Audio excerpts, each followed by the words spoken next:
It is a glorious Sunday afternoon at the ballpark at 20th and Blake. Welcome inside Coors Field. Perfect afternoon for any activity. And the Rockies and Giants are going to play a little baseball. Rockies trying to avoid a 4-game sweep as the Giants held on and won 6-5 last night. And good afternoon, everybody. With George Frazier, I'm Drew Goodman. Matt Cain will take the baseball against Esmil Rogers today. And for Matt Cain, it's the same old story in his career. He has dominant stuff, but he never seems to get a lot of run support. No, he doesn't. And it seems like every time he pitches against the Rockies, though, he seems to win. I don't know what it is, 12-7, but he's pretty good over his career. This is a young kid, yet we've been talking about him for what now, 6-7 years. I mean, he was a high draft pick, #1 pick for them. Made it to the big leagues in a hurry. Really good command of his fastball. Very good command of his changeup, which he's implemented a lot now in his repertoire, along with the hard cutter. Well, here you go. No run support. Absolutely. Matt Cain from 05, the lowest of anybody in baseball.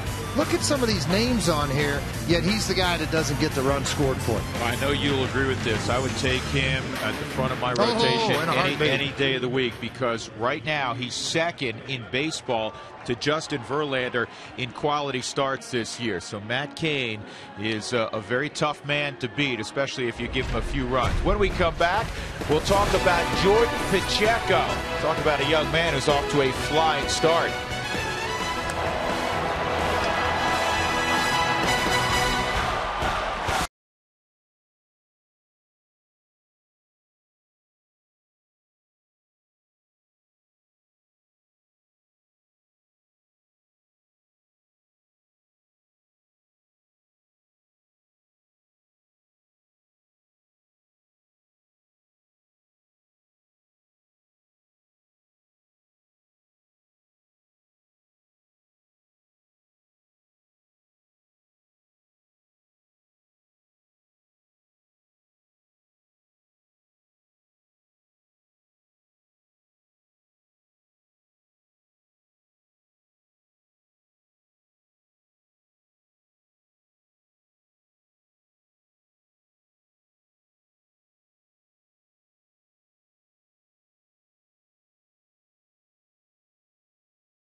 To Coors Field, the Colorado Rockies trying to avoid the sweep by the San Francisco Giants. And if Jordan Pacheco has anything to say about it, he will certainly try to get the job done today, because he has done it since he has been called up to the big league level. Jordan Pacheco enjoying a 7-game hitting streak, and in that span has a .333 average, 8 RBI, 2 home runs, in the 10 games that he has played since being called up to the Colorado Rockies organization. What makes him so intriguing is the fact he can play so many different positions. And earlier today, I talked to Jim Tracy about where he fits into the Rockies' future. Those are things moving down the road you have to answer, but you got to wait and see how the dynamics of the club change before you can, I really believe, before you can really strongly start talking about Jordan Pacheco would be perfect here, it would be perfect here. I don't know that. I definitively don't know that. All I know is this. This is a good little baseball player that's going to help a good team win a lot of baseball games. He's got tremendous know-how, and he's a very, very good bat handler. In some way, shape, or form, he's going to help his team reassert itself very quickly here. That's what makes him so special, his versatility. And I talked to Jordan earlier today about where he feels most comfortable. Naturally, he said behind the plate. He has the most reps as a catcher. When I talked to him, though, about the infield, he says, I feel most comfortable right now at third base. Well, today, he gets the start at first as they will continue to roll him out here to see what he can bring to this ball club. One thing is for certain, though, he is certainly a definite part of the Rockies' future plans. Coming up after the break, we have baseball. Game 4 between the Giants and the Rockies. Stay with us.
Colorado Rockies baseball on Root Sports is brought to you by Geico. 15 minutes could save you 15% or more on car insurance. By the Ford F-150, it's not just a pickup truck, it's a Ford F-150. Drive what? By CenturyLink. Quest is now CenturyLink. Your link begins here. Find out more at CenturyLink.com. By Frost Brewed Coors Light, the world's most refreshing beer. And by Southwest Airlines. Find our fares only at Southwest.com. Oh, what a beautiful day, huh? It's a perfect day, as Bill Rogers, I think, would concur. He's on the mound as a starter for the 13th time this year. And he's coming off one of his better performances, George, against the Milwaukee Brewers. And the first man he'll face is Andres Torres. Here's the rest of Bruce Bochy's lineup on a Sunday afternoon, presented by Southwest.com. Mike Fontenot will bat second and play second base. Carlos Beltran, he's hot. Pablo Sandoval had last night off. Then Aubrey Huff, Brandon Belt, Brandon Crawford. Eli Whiteside getting his first appearance in the series, and Matt Cain. Rogers gave up just 1 run in 6 innings against the Milwaukee Brewers on the road. Now it's a Prince Fielder home run. It was, and I think his rhythm was much better on the mound. It was more of catch and throw type of performance that he had with Rosario behind the plate, and I think Rosario didn't have anything to do with it, but I mean, it just felt like he had a better up tempo to his game in Milwaukee. There wasn't a lot of thinking going on. So Torres steps in for Andres. Just his 3rd start in the last 16 ball games for the Giants, and the first pitch is in there for a strike. 2 for his last 18 at the plate.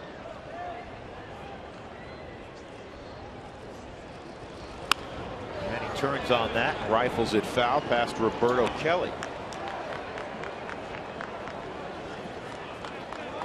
69 degrees is our game time temperature.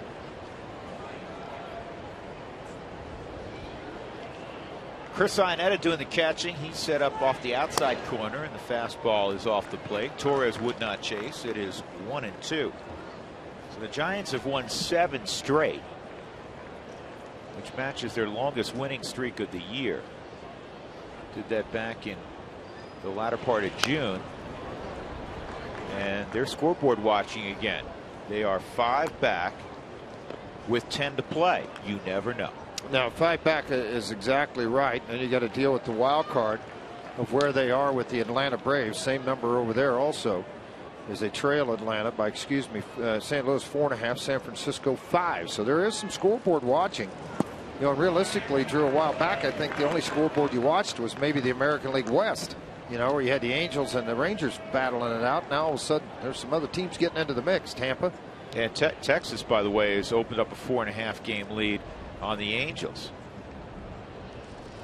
Here's the 2-2, and that's inside. It's 3-2. The Yankees lead Boston by 4.5. Of course, Boston has their hands full with Tampa. Tampa just 3 games behind the Red Sox.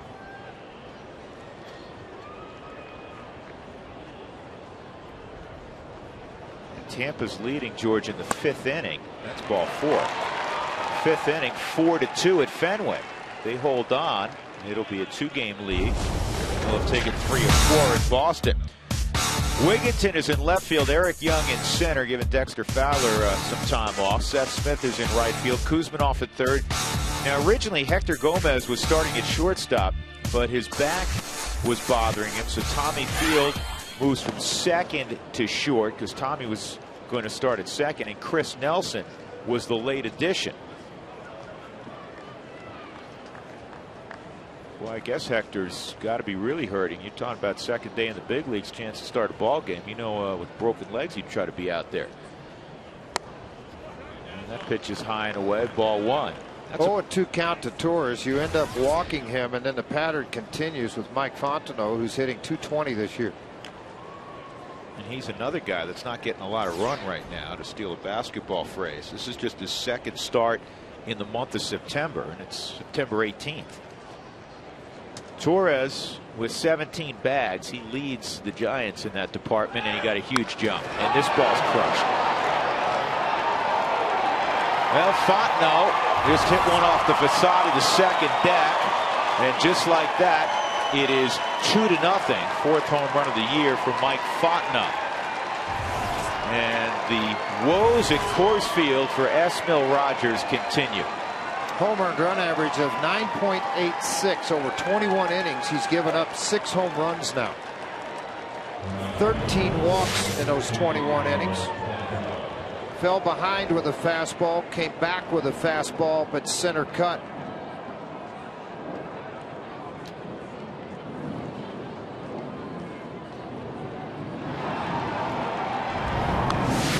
Back live, Carlos Beltran fouls that pitch off. It's 0-1. That's not the start Esmil Rogers wanted, and he just can't get out of the 1st inning. He did in Milwaukee, but that was unusual. This is playable. Chris Nelson calls off Pacheco. 1 out. And I know people at home are saying, well, you know, why doesn't he change up his bullpen routine in pregame. I guarantee you that he has. Well, I think it's not. It doesn't have anything to do with his routine. Doesn't have to do anything with stuff. It's all right between the ears. That's what I think. You know, mix up. If you're going to mix up a routine, throw more sliders, throw more changeups. You know, don't fall. Don't get ahead 0-2 on a leadoff hitter and walk. Be aggressive.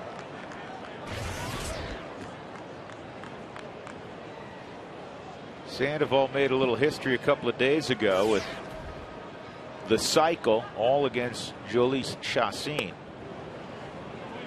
And then in game 2 of this series, he was 0 for 4. Didn't play last night. And Kung Fu Panda rested back in there on a Sunday afternoon. 1 ball, 1 strike.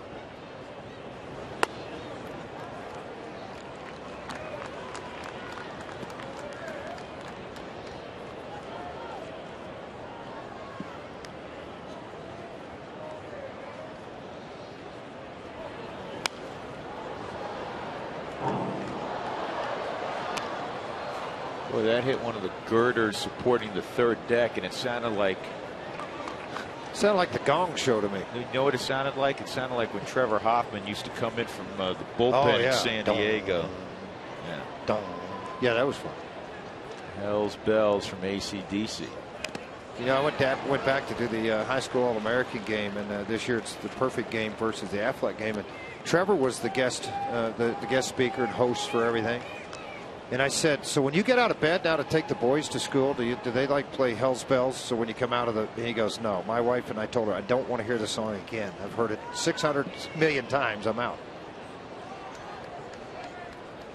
I'm sure at some point he's going to hear it again. This ball's fouled off. Well, in about 4.5 years. Yep. When he goes in the Hall of Fame. When he goes in the Hall. Let me ask you a question. I saw this. I was watching that last night when they had, Mariano tie-in. Why hasn't Lee Smith ever got in? 478 saves. I know a lot of them on losing teams. I know he played a long time, but so did Bird. So did Don Sutton, played a long time. And I always wondered. This is line to center field. Young lays out, and it's going to roll all the way to the wall. And guess what? Kung Fu Panda is going to have a second triple of the series. Eric Young not as familiar with playing center field. You applaud the effort, but the more judicious decision there, especially with Panda, is take an angle where you keep the ball in front of you and you probably hold him to a single. Yeah, you might. And the thing is take the angle and don't leave your feet. That's the key. Once you leave your feet, you're relying on Ty Wigginton to come over and back you up and get to the baseball. He left his feet. It's a great effort. It's a tremendous effort. But if you take a little different angle to the backside, the hardest part of the cycle wouldn't be over for Sandoval, and that's the triple. He's looking for a gas tank with some air right now.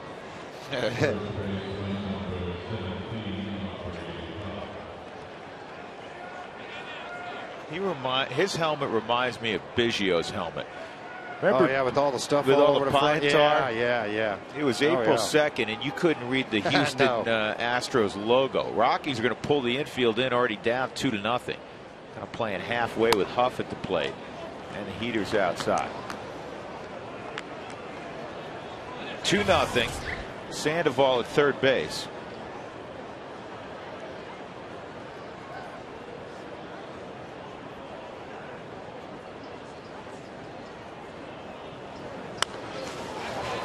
This is popped up. Tommy Field makes the catch. 2 outs. The home run by Fontenot, the 10th home run allowed by Esmil Rogers this year. George, get this, 7 of the 10 have come in inning number 1. Isn't that amazing? Just elevated fastballs, mistakes made.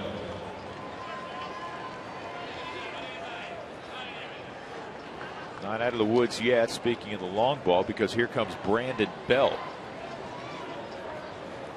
Bell has hit 2 home runs in this series. His only 2 hits of the series.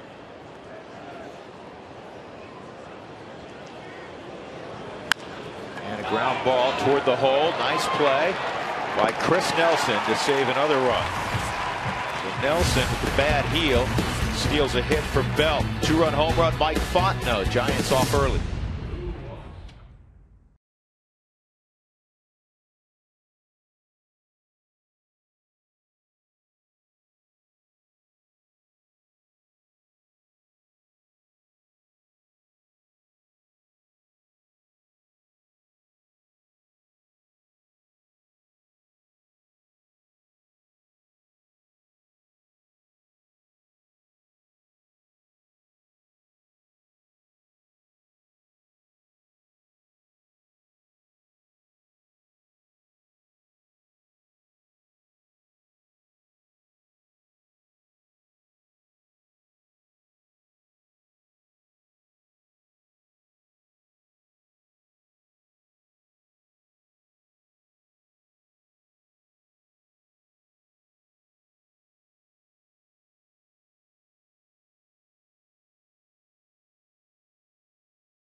2-0 on the Mike Fontenot home run. Bottom of inning number 1. Let's take a look at the Rockies lineup. Eric Young will lead it off. He'll be followed by Chris Nelson. And here's the rest of Jim Tracy's starting 9.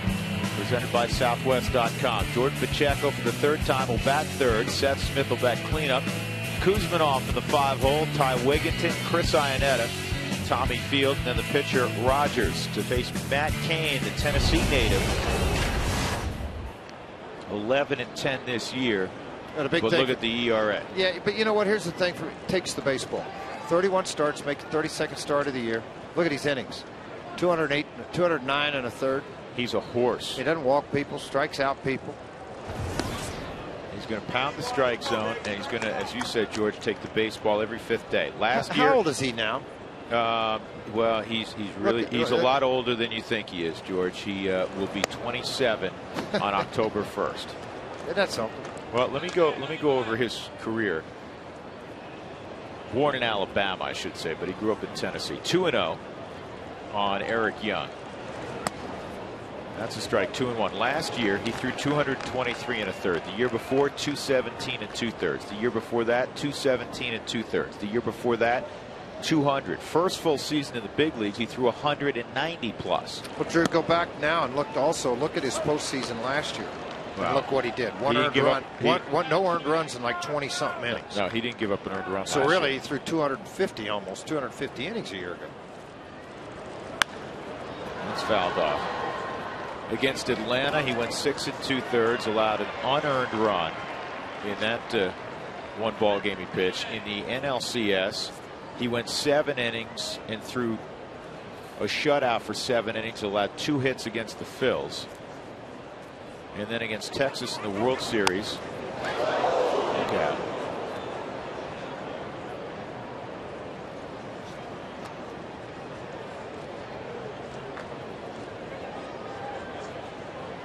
checking if everybody's all right down there. And that's kind of shaking up Eric Young at the plate because he's still looking in there.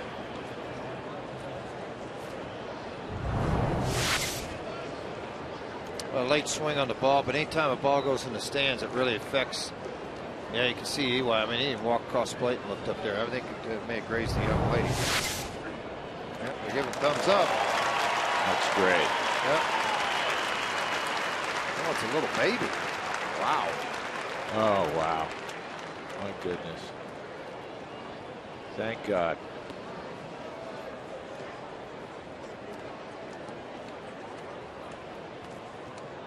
Two balls, 2 strikes.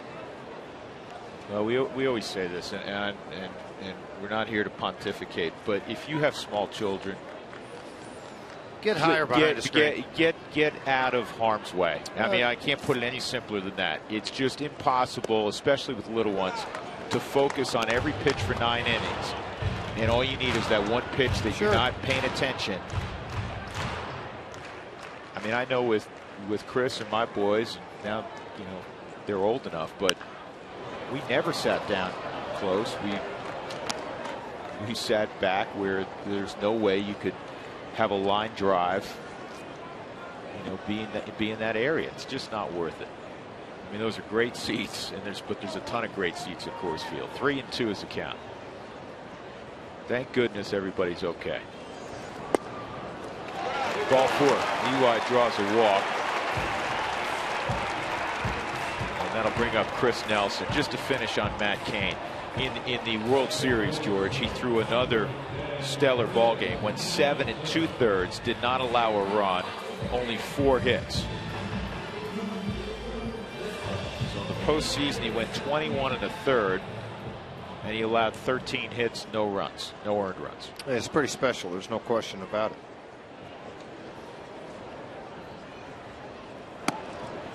A little old-fashioned, too. He's not a guy with a big slide step and everything to the plate. His concern, get the hitter. Yeah, and it's unusual. I mean, he walked Junior leading off the ball game. He does not walk a lot of guys.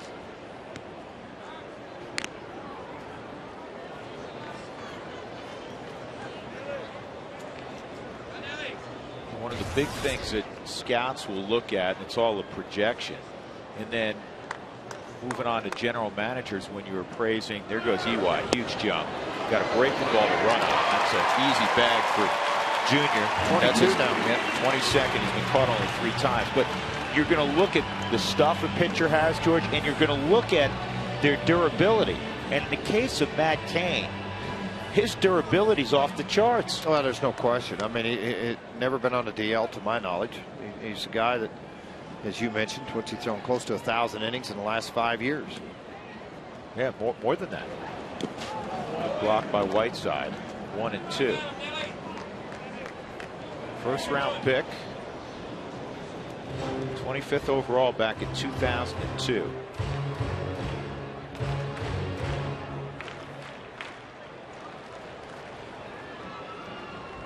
Germantown, Tennessee. 2 and 2. He shares a distinction with Todd Helton. They were both the Gatorade Player of the Year in the state. Todd won it in football also.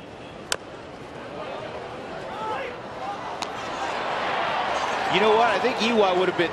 It doesn't count, but it counts in the entertainment factor. And I think EY may have been safe. Yeah, he might have. But Bochy's going to come out and ask Joe West right now, why was this called? Why is this a ball?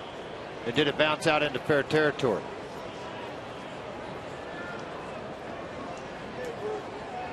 Yeah, Joe West, throughout his whole career as an umpire, has been a guy with a pretty short fuse. He doesn't like a lot of argument. Of course, he grabbed a lot of headlines a year ago when he was complaining an awful lot about the fact that the Yankee Red Sox games take too long.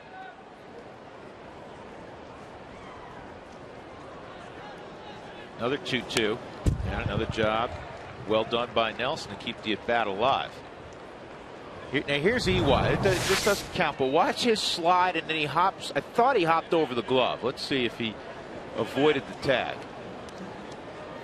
No, you know what? He did. About it. But it's a good idea. Yeah, he avoided the initial tag, and then Sandoval was able to get him around the waist. Here's a 2-2. And this is a pop-up to second base. Drop stepping is Mike Fontenot. 1 out.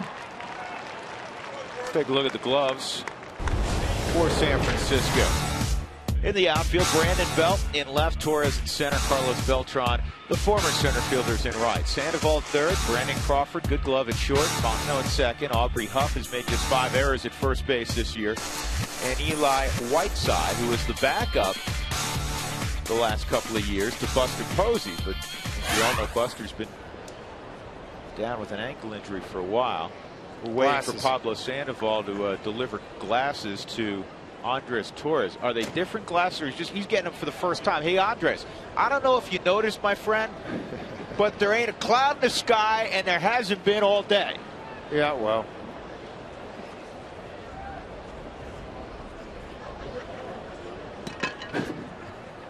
You got nothing for me, Frazier. No, I started to say something, but I thought it better reserved that I just be quiet for a second, not to reply to that. Jordan Pacheco takes a strike. And then the other thing is, I don't want to beat up Andres Torres, but you know, he's into the ball game 16 pitches before he realized, man, it's really bright out here.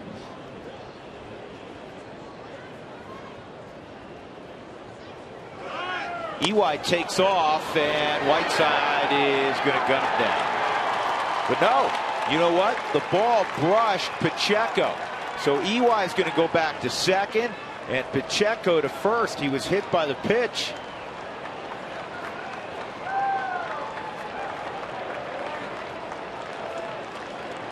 Bruce Bochy stood up and yelled at Eli Whiteside, did it hit him? Did it really get him? Because you caught it pretty cleanly. Whiteside answered with the yes sign. Yes, it did. Barely got the jersey. Joe threw his hands up immediately behind the plate once he recognized it did get the jersey.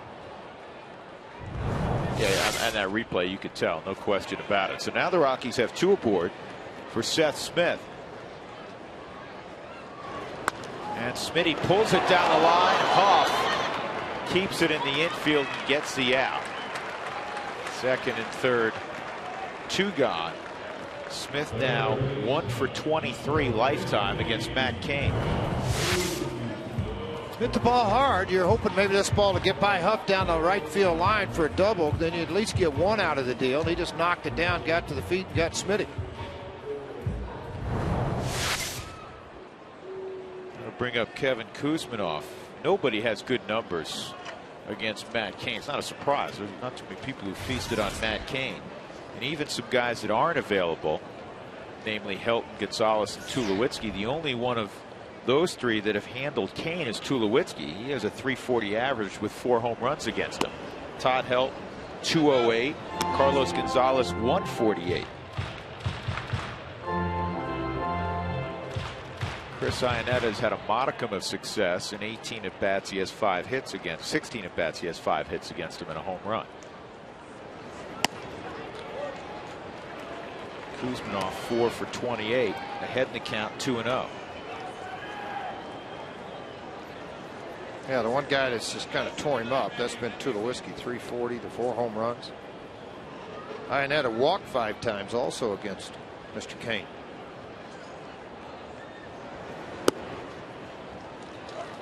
Kuzminoff takes a strike, 2-1. Base hit could tie up the baseball game.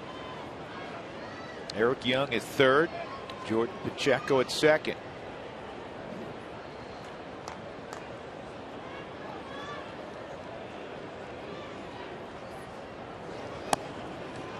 It's 3-1. Cain not super sharp yet, but we've seen him before. He's one of those guys that sometimes will get off to a slower start, and then the next thing you know, you look up 6th or 7th inning, and he's just been pounding the strike zone. He's one of those guys that you just don't want to let him get settled into the game. He's a little frustrated right now with the strike zone of Joe West. Bases are loaded for Ty Wigginton. You're talking about a guy that just doesn't walk people. Never has in his career. This year he's only walked 75 in 159 innings. He struck out 145 his career. 466 walks in 1,300 innings with over 1,000 strikeouts. And Wigginton trying to turn around what's been a tough year at the plate in these situations. 1 for 15 with the bases loaded. And he takes a strike at 93. It's 0-1.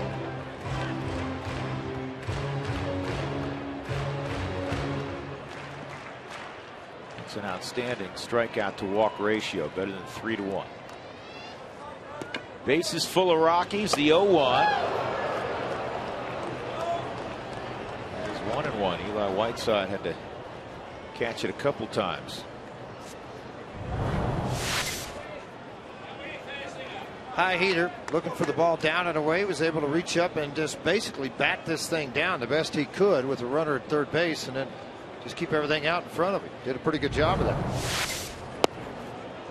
And that's off the plate, 2-1. Cain is a guy that typically challenges you. He's not a trick 'em type pitcher. He's got the fastball at the late movement. He'll throw it 90 to 95. So you can sit dead red here. 2-1, and he did, but he missed at 94. It's 3-1. A lot of frustration too. I mean, you know what? He's allowed Joe West, where he's missed a couple of fastballs. He missed the one on Ewok to the walk on a 3-2 count. He's allowed that to get a little bit into his head instead of staying to his game plan. Outfield very deep. Here's the 3-1. And Wigginton fouls it back. It's 3-2. What you were talking about with Matt Cain, like a lot of great pitchers, if you're going to get them early, because if they get a little distance in the game, now things become real difficult for you. The bases loaded. Young, Pacheco, and Kuzminoff. And the Rockies don't have a hit. 2 walks and a hit batter. 3-2 on Wigginton. Slider, and it's on the ground to third. So the Rockies will leave them loaded in the first inning. They trail 2-0 on the Mike Fontenot home run.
Fans, remember, when the Rockies score 7 or more during any game, go to participating Colorado Taco Bell locations the following day between 4 and 6 to get your Rockies Tacos special. Brandon Crawford batting 7th. He'll lead it off against Esmil Rogers in the 2nd, but batting first this inning for us and our crew is Alana Rizzo. Yes, guys, thanks very much. It's nice when I get to bat leadoff. I don't get to do that very often. I want to talk a bit more about Drew Pomeranz. I had a conversation with Rockies pitching coach Bob Apodaca about what he has noticed in Pomeranz's first 2 starts at this level for the Colorado Rockies. He said, I am unbelievably optimistic. He said that he has another level of velocity that he still needs to get to, but that is not his priority right now. In Dak's opinion, he's doing the right thing in terms of focusing on locating his pitches. He also described him as not having any fear, and he says that he is able to make adjustments that are beyond his years. He's a very quick learner, has been impressed with what he's seen so far. What have you guys noticed in Pomeranz's first 2 starts, the newest lefty in the Rockies rotation? Those strikes. Yeah. He's aggressive. He he gets after guys. I mean, he repeats his delivery very well. He's a decent athlete, and he acts like he belongs here. For me, I mean, that's the biggest key for me with a lot of guys that come up, particularly at a young age like this. Fly ball out to Ely, first out. Last night, Pomeranz threw 5+ last night. Thought he did a pretty good job for the Rockies as he took on this ball club. 5 2/3, 4 hits, 2 runs. He struck out 5. Very good command of his fastball. But if you notice, a lot of his pitches down in the zone. He takes great angle to the plate. And a lot of that is because he repeats his delivery every time. He doesn't change off of it.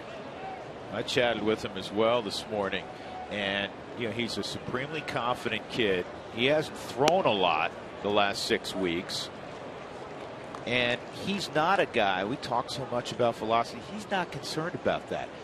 He said my ball was moving late left and right, and I told him that you and I were remarking that what you look at are mishit balls. There are a lot of mishit balls when he's on the mound. Well, what a lot of guys will look at when they go to scout a game, and I talked endlessly this morning to a lot of guys, and a former teammate Lou Brock, who's here, or Lou Piniella, who's here watching. Stand there, second out. And how many foul balls do they have? And not foul balls that travel 300 feet down the left field line and go foul by 6 feet, but how many nicks and misses? Nick, and it goes against the screen, goes off to the side.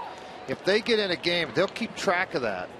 And if you see anywhere from 7 to 12 foul balls over a guy's start, his fastball's moving pretty good. And if they can recognize that and get the ability to still complete the out with the foul balls because they work down in the zone. Fastball's got late movement. There's Lou. Lou's working, there's Tracy too. Lou's working for the San Francisco Giants as a consultant for Brian Sabian. You know what, Lou, as Matt Cain hits a looping fly ball to right. Lou looks great, George. He's lost, what, over 40 pounds? Probably lost over 40 pounds. He's spent lots of time on that boat and a lot of time with his mother, as he should be.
Hi. Adorable.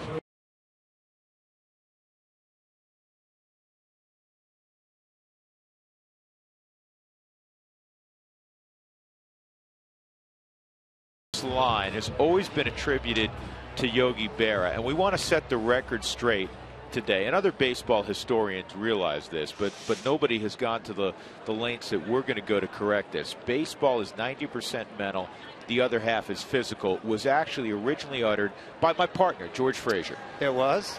Remember that, George? Really? What part says you think I'm a little goofy? Chris Iannetta hits a high fly ball to center field. Hey, so what part do you think's goofy? I don't get it.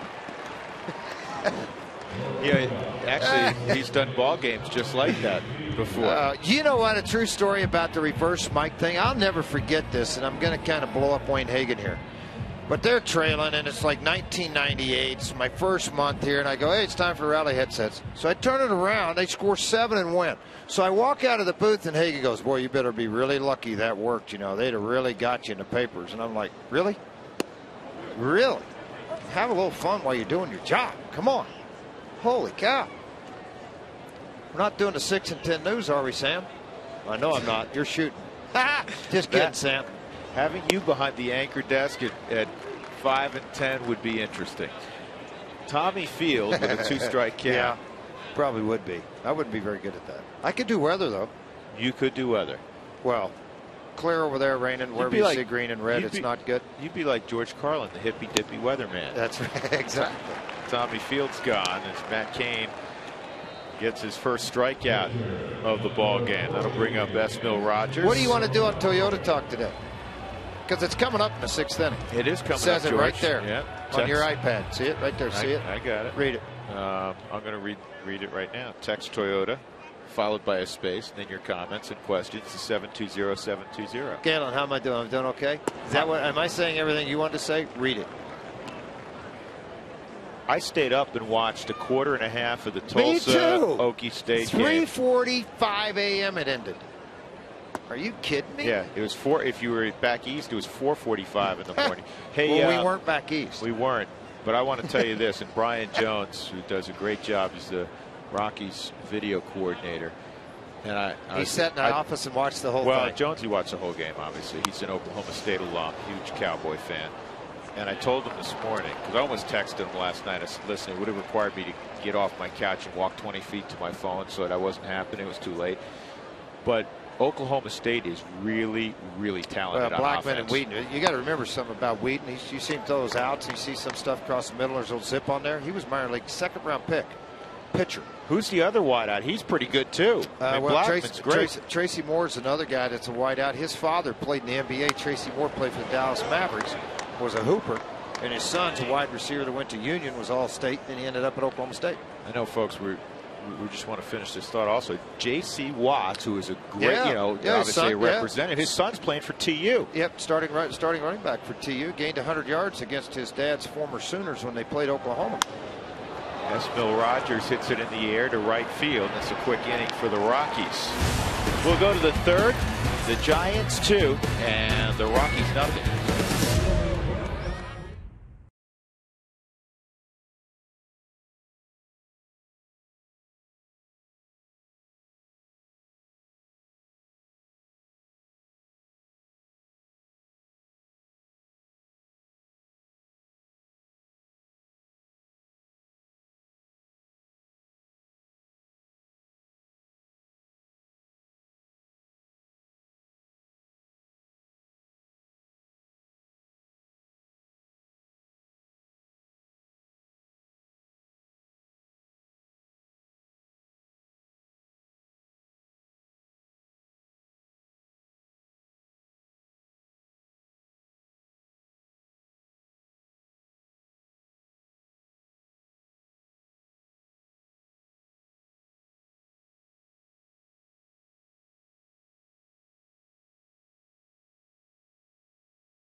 Root Sports is brought to you by your neighborhood Toyota stores. Toyota, moving forward. By AT&T, the nation's fastest mobile broadband network. By McDonald's, brighten up your day with a free small premium roast coffee at McDonald's, only until September 25th. I'm loving it. And by College Invest. Are you saving for college or just talking about it?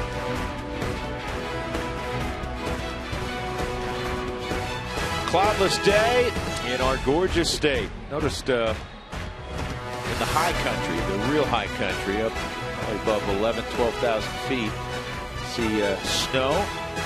Yesterday, a lot of rainfall in the late afternoon. Ski season not far away. Giants up 2-0 on a Mike Fontenot 2-run home run. Top of the order for the Giants, Andres Torres, Fontenot, and then Beltran. Torres walked after being behind in the count 0-2, and then the home run by Fontenot.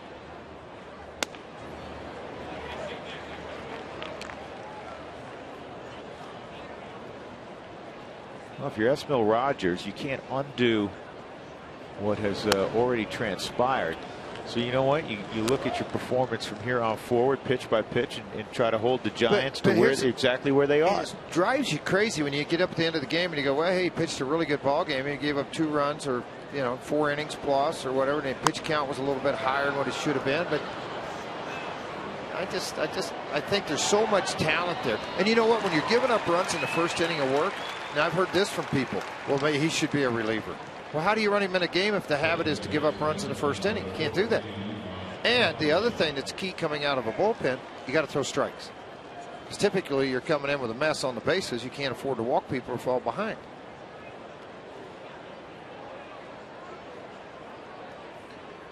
Glad I don't make those decisions. Here's Mike Fontenot, the LSU product. Coors Light, cold hard blast. Fontenot, for a guy that's not all that big, has always had pretty decent pop. Go back to his Cubs days. That ball he hit into the second deck.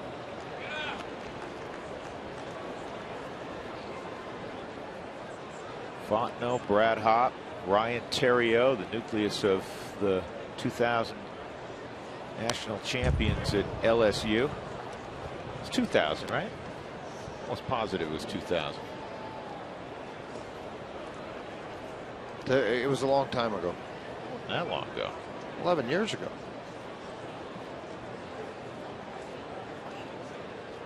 $2,000. That's in there. 2 balls, 2 strikes.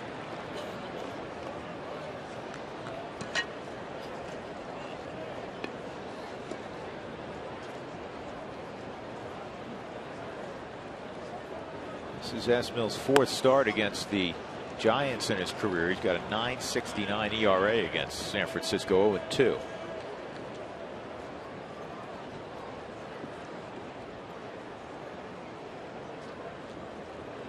Here's the 3-2.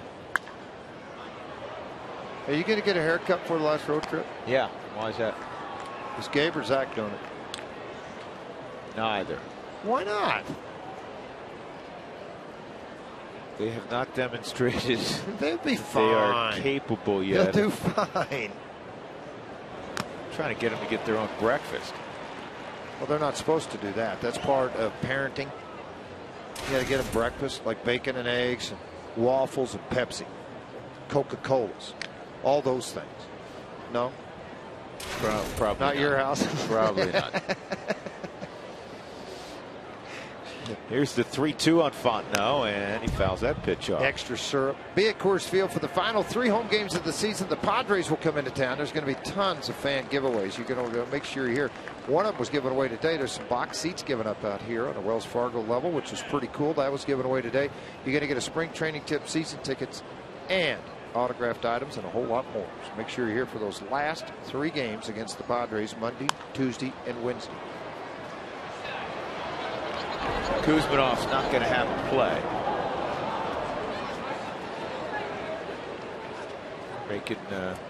Making those giveaway T-shirts, the Troy Tulowitzki T-shirts, they're versatile. Yeah, I know. We had some, but Galen took all of them because she said she was going to take them home. Here they are right here. Look at this. Look. Let's look at them. Right there they are. They spelled them. Yeah. See? There is one. It's right here.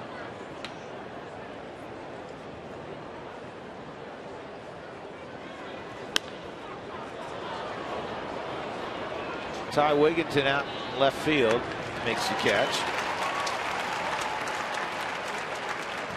See, it's right there.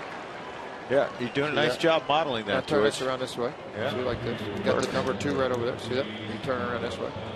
And all of that today. Is it reversible? Just so you know, no. All that today brought to you by Qual Paint. Qual Paint. How'd I do? Well, as always. Hey, listen, for you, this job's 90% mental. The other half's physical. You just getting up the stairs, that sort of thing. No, wait a second. Say that again. Look at that. Guy's a little hot. Hey, I got a hat for I came to the gate. Dad, I want a hat. Got you one right here. Let's fold it, slap it. Save some cash, huh? Yeah, absolutely. 2-strike count on Beltran. He popped to second his first time. Carlos' 6-game hitting streak, hitting .480. That was loud and high. Oopsie. And you know what? Joe West turned around and looked like, what just happened? What'd that hit back there? It hit the bulletproof glass on the door, and that's where Dinger normally stands late in the ball game. That'd have knocked Dinger over.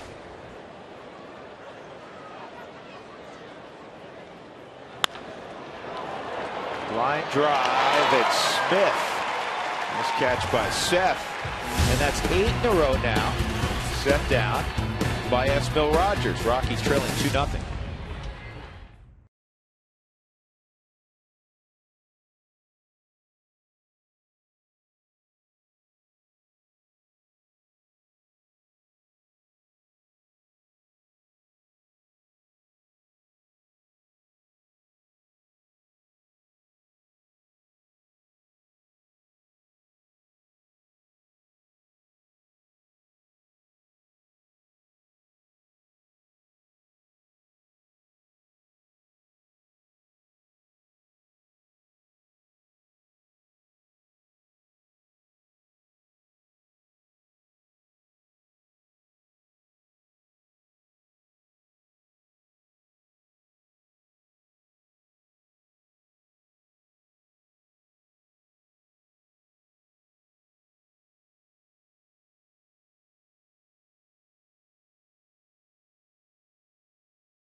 As we go to the bottom of the third, Drew Goodman, George Frazier, Alana Rizzo looking to save energy and money. Find out how the little changes add up at togetherwesave.com. Your local Touchstone Energy Cooperative, delivering reliable power, energy-saving tools, and more.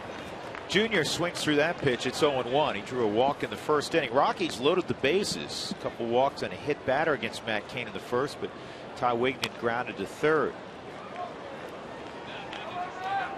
1-2-3 second inning for Matt Cain, making his 26th career start against the Rockies. 12-7, 3.16 ERA, 4-3 here at Coors Field with an ERA of 4.01.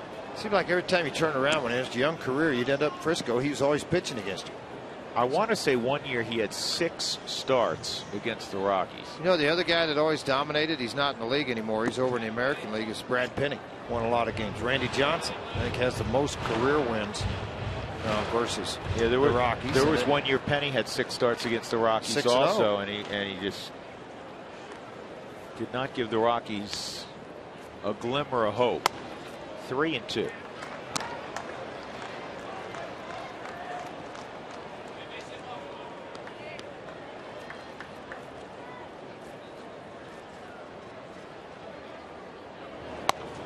Ball 4. Kane upset with himself. He's walked Young again.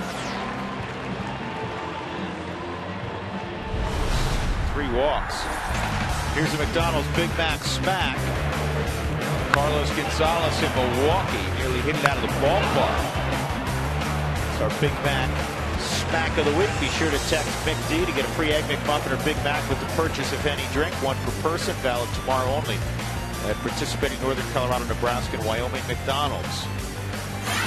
Fargo still with that wrist injury, unable to go.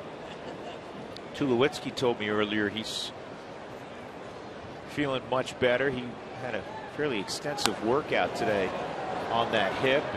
We'll go through more tomorrow, more aggressive swinging tomorrow, and better determination as to if he'll be available at all in the Padres series. But he got through the workout today pretty well.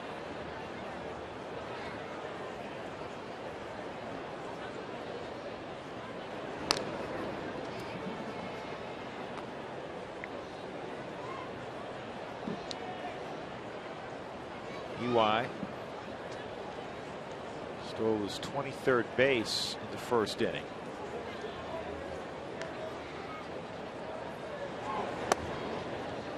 Actually, it's 22nd base. 22 out of 25.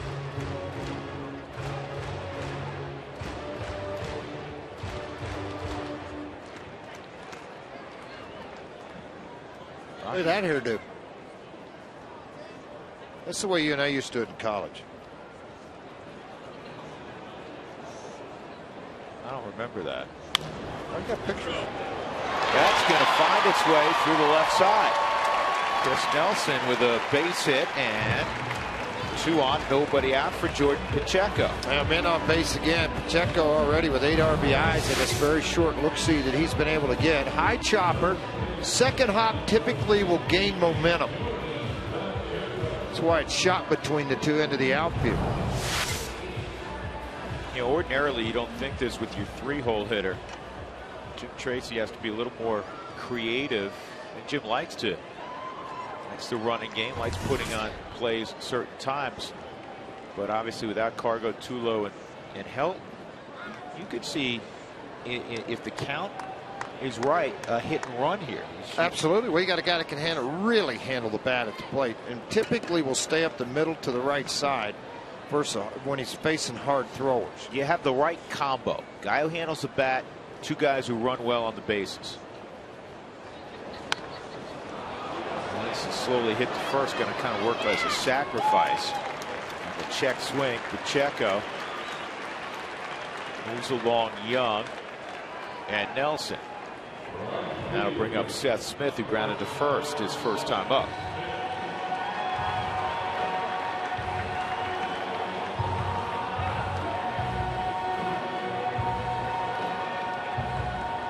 Yesterday, early in the ball game, Bruce Bochy walked to load the bases to get out of an inning. Here he's going to go ahead and face him because you mentioned earlier Seth Smith had struggled when he had faced Matt Cain. He has 1 hit and 23 at bats.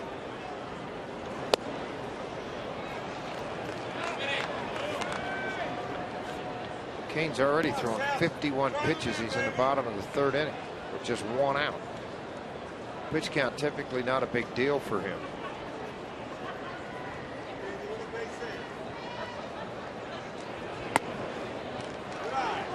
Looks in there. It's 2-0.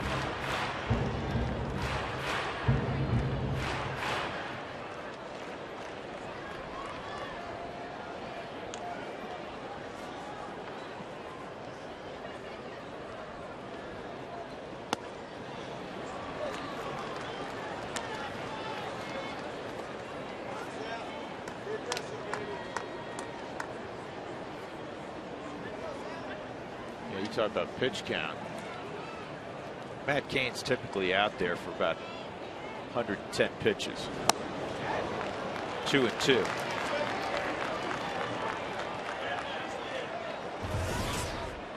Season high 118 against the Mets. A couple starts ago he threw 115 against Arizona.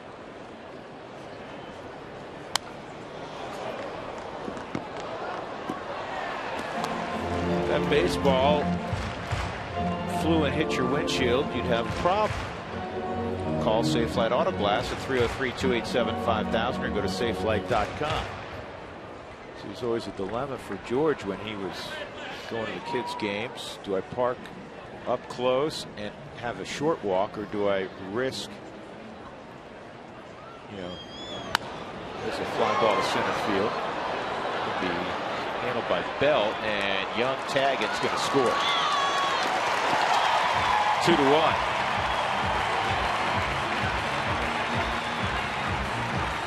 '58th RBI for Smith.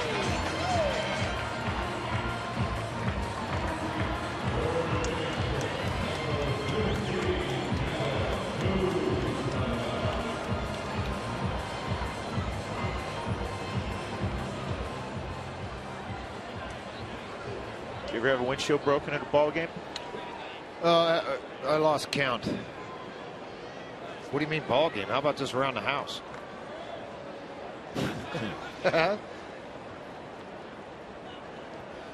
See, I was just asked by my director, you got windshields around your house. Well, I parked my car at my house. I'm not sure if our director, Jim Armitrout, must park down the street from his house, but he parks his car up on the roof. He lets they put his Toyota truck up here every home game. He's got to be careful backing out of the driveway. What's great is in our house in Tulsa, I finally replaced the light fixture. You only have one? And Kay said, why are you replacing that now? It's only been 19 years. And I said, well, the grandkids aren't playing soccer, so I figured they're not going to break it the way our kids broke it. So why fix it until everybody's through playing hoops in the house and everything else? Makes sense to me. 2 balls and a strike with 2 outs on Kuzminov. Rockies with a run. They trail 2-1.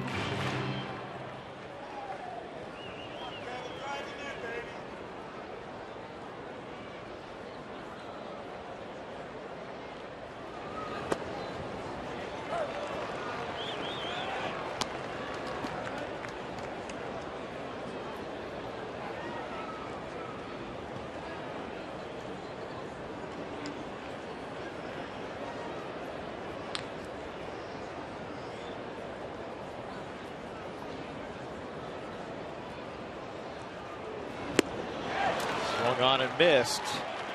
In the inning, the Rockies got a base hit from Chris Nelson. Seth Smith, a sac fly, 2-1.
As we go to the 4th inning, Pablo Sandoval batting cleanup will lead things off.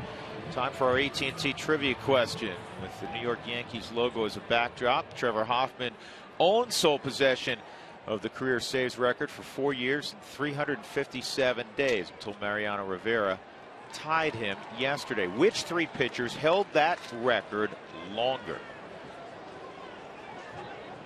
Held the saves record longer than The 4+ years Hoffman had it. Sandoval hits this ball well to left center field, and it is gone.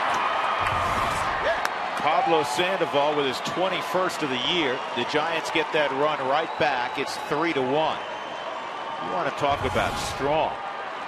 I thought that pitch may have been off the plate away. Well, it was. But it was a little bit elevated. But to go opposite field, deepest part of Coors Field, come on. See, that ball's elevated. Got a little sink running to it.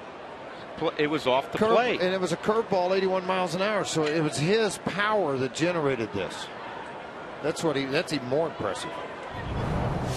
Saw the Ford strike zone. There's a couple 3 inches off the plate. And he hit it out opposite field. You know that Pablo Sandoval is not just a switch hitter. He's ambidextrous. He can throw left-handed also. This ball is clubbed to right center field. And Eli right in front of the wall makes the catch on Aubrey Huff.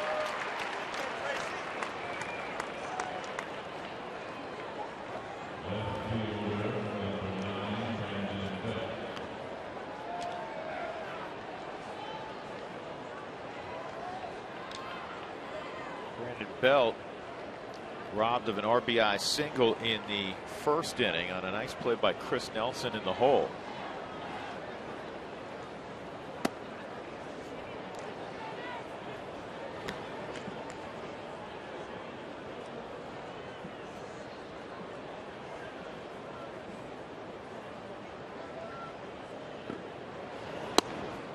Well, don't forget Dollar Hot Dog Night's coming up, brought to you by Hebrew National. That's going to happen Tuesday with the Padres in town. First 10,000, you're going to get a coupon. And during the game, of course, we've been talking a lot about this the whole time. That's going to be a tough play. Yeah, this ball's well hit to left. It has a chance to get out, and it will. Brandon Belt, for the 3rd time in the series, has hit a home run. It's the 2nd time he's gone opposite field. And home runs plaguing Mill Rogers. He's given up 3 today. 10 of the 13 he's allowed this year have come at Coors Field. You know, Bruce Bochy told me before the game, he said, this kid doesn't even realize how good he could really be. He has no idea. And he said when he brought in the left-hander the other day, Matt Reynolds, and he was facing him, he said after he took one swing on one of the pitches and missed, he said, I had to walk away. I said, this is going to be ugly. And I look up and he hits one opposite field. He said, you don't know what he's going to do. Well, he does it again here on a pretty good pitch down and away from him to the opposite field. Outside high on Brandon Crawford, 1-0. 4-1 San Francisco. Giants all of a sudden scoring runs and hitting home runs. What is up with that? Yeah, that's not what they've done most of the year. And this is ripped to right. Roll to the corner. Crawford can run a little bit. He's picking up his third base coach Flannery, who gives him a stop sign. He's thinking about 3. So a double with 1 out for Crawford. That'll bring up Eli Whiteside. The Giants offensively batting right around 300 during this 7-game winning streak, and they're averaging 6.5 runs a ball game. Yeah, that ball smoked right down into the corner. I tell you what, Smitty did a good job playing it off of the wall. And here's a guy been playing left field for quite a while. And all of a sudden shifted over to right where he started the season. But he played that and got it back in and kept Crawford at second base. Bottom of the lineup. Maybe it can work to your favor to prevent another run from getting in as Crawford's in scoring position. Giants have hit 3 home runs. They hit 3 home runs on Friday night. And they hit a pair of home runs on Thursday. Didn't hit any jacks last night. Still 8 home runs in the series for a team that doesn't hit a ton. And they don't score a ton either. Just 533 runs. That's the lowest amount in the game.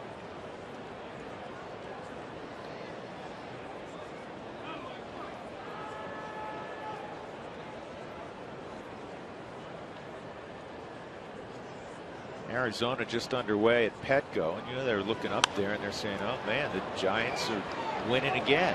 Pressure. start to feel that a little bit. You hope that Gibson, Trammell, those guys can absorb that pressure and let the guys go play baseball. St. Louis got beat yesterday, so they fell back to 4.5 in the wild card. Atlanta today is playing against the Mets, and they've taken the lead in the 8th inning, 5-4. And trust me, this kills Jim Tracy. Not only how this season has unfolded, but now in the situation they are playing a team in the Giants, and you can't put your best hand out there. Jim is all about the integrity of the game, and he can't roll out his A unit because they're all banged up right now. Tulowitzki, Gonzalez, Help.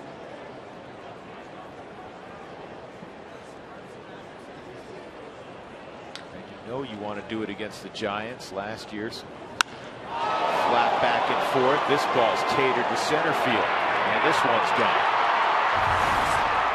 Matt Cain with his 5th career home run. Came into the ball game hitting 100. So he was hitting below that when he just stepped up because he made an out in his first AB. And he goes deep over the center field wall. 3 home runs in this inning and a double. A lot of balls being hit hard off of Ishmael Rogers. Still no movement. Still now they're starting to get around a little bit down there. Not sure who it is that's going to get that call. Maybe the phone has not ring. So I saw Greg Reynolds jump up.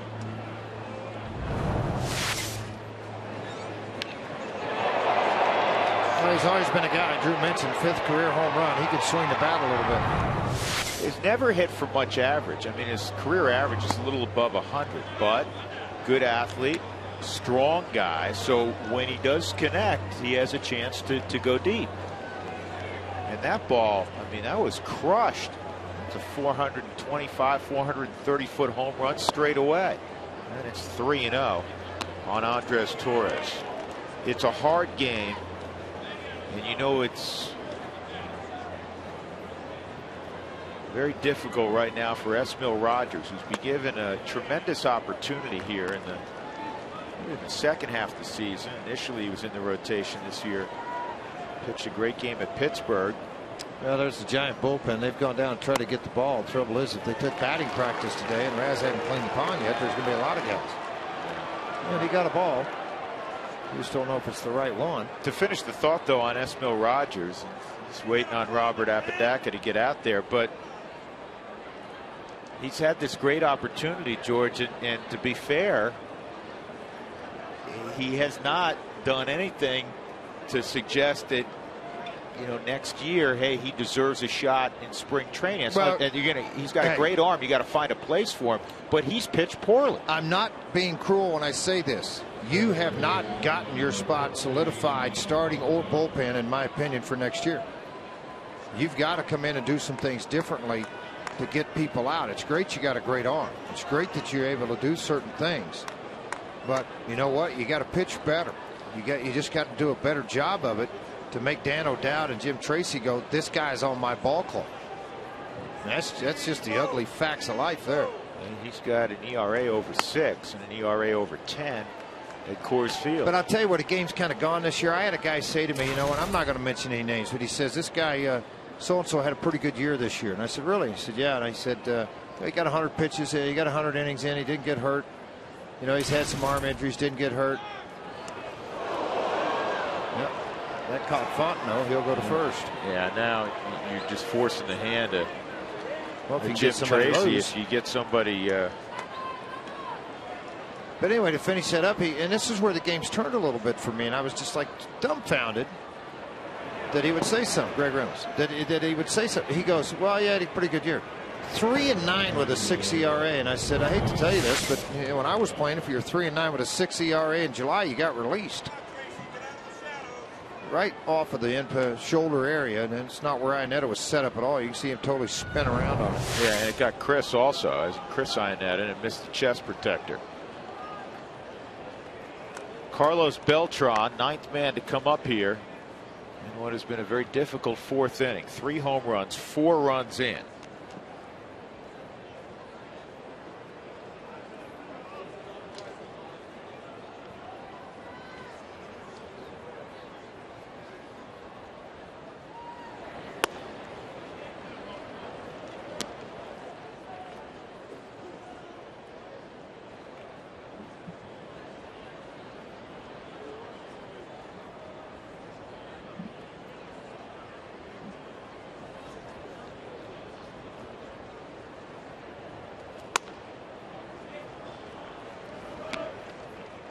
John Kane doing all the long ball damage for the rotation of the Giants.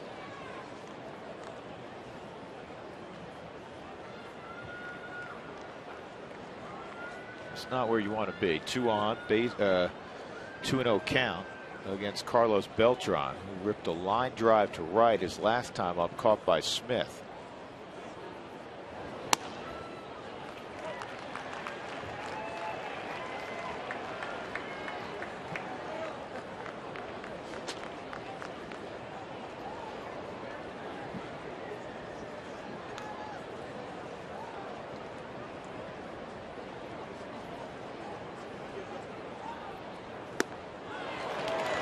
Two and two.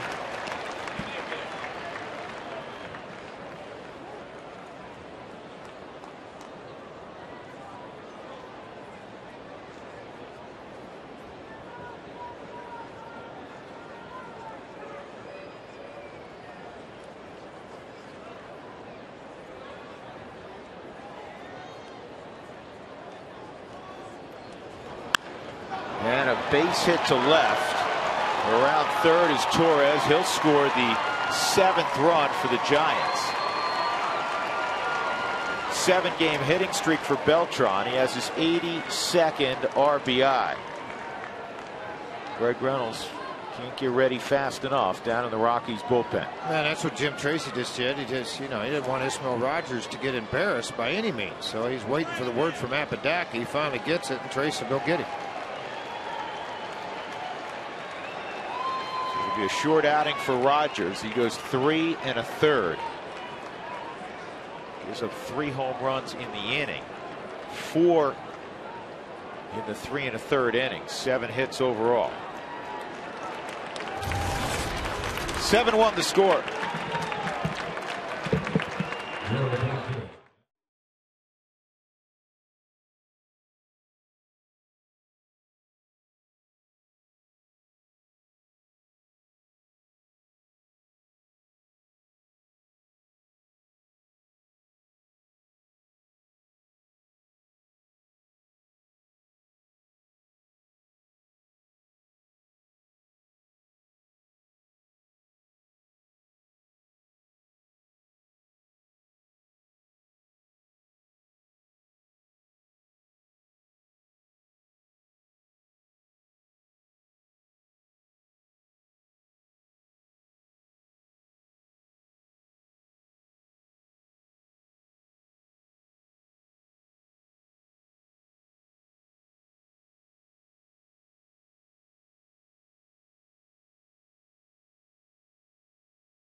Starting a child's college invest savings account is a very important thing to do, and the earlier you do it, the better you'll feel when it's time to send them off to college.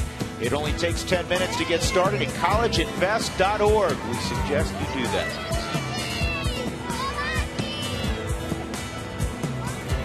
Here's a good-looking bunch of kids having fun at the yacht.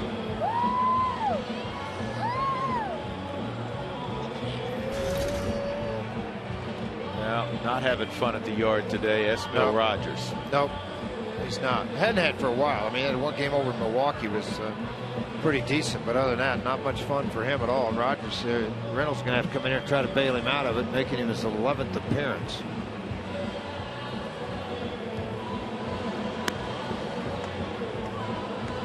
He'll give Pablo Sandoval with runners at first and second, 2 outs.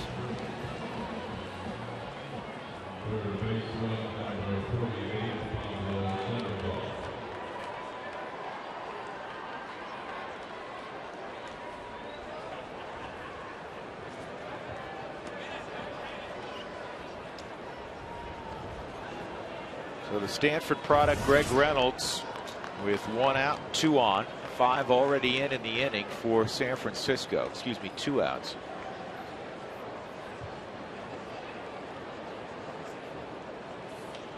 Sandoval started the inning with a home run. Well, he's got the two tough things out of the way, George. You know, he hit for a cycle on Thursday. First time up, he ended up with a triple, and then earlier this inning, he reached out over the plate and hit a curveball over 400 feet. Now all he needs is a single and a double for his second cycle in the series. Uh-oh. This one is gone also. A 3-run home run for Sandoval. 2 home runs in an inning. And it is 10-1. You're right. 2 homers in the inning. 4 homers overall for the Giants in the inning.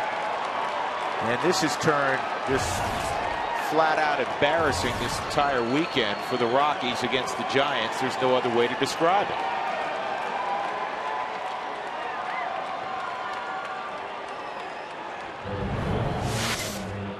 Yep. Slider going to try to cut it in on his hands. Man, he did a good job getting his hands close to the body, getting that extension, that bat speed coming through the zone. All you can do is look. And you know what, Drew? I'm going to tell you something. When you're on the other side of this and you're getting this handed to you like this, you remember it because it's a bad taste in your mouth and you don't like it. And you try to fix it and you figure out, I don't want this happening to me again.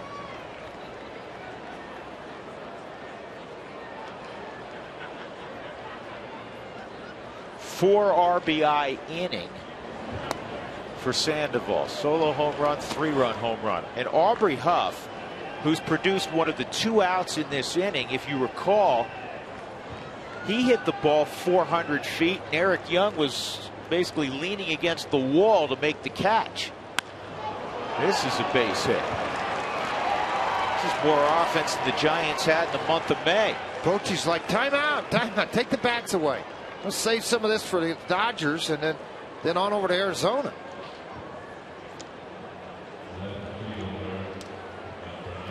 Wells Fargo customers get your 2-for-1 Rockies tickets by going to wellsfargo.com/Rockies. Wells Fargo Bank, member FDIC.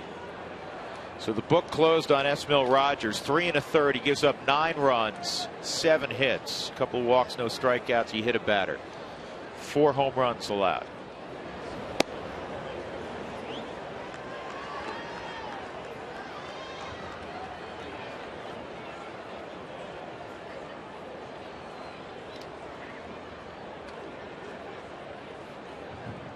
Belt, the 12th player to come up in the inning, he hit an opposite field home run.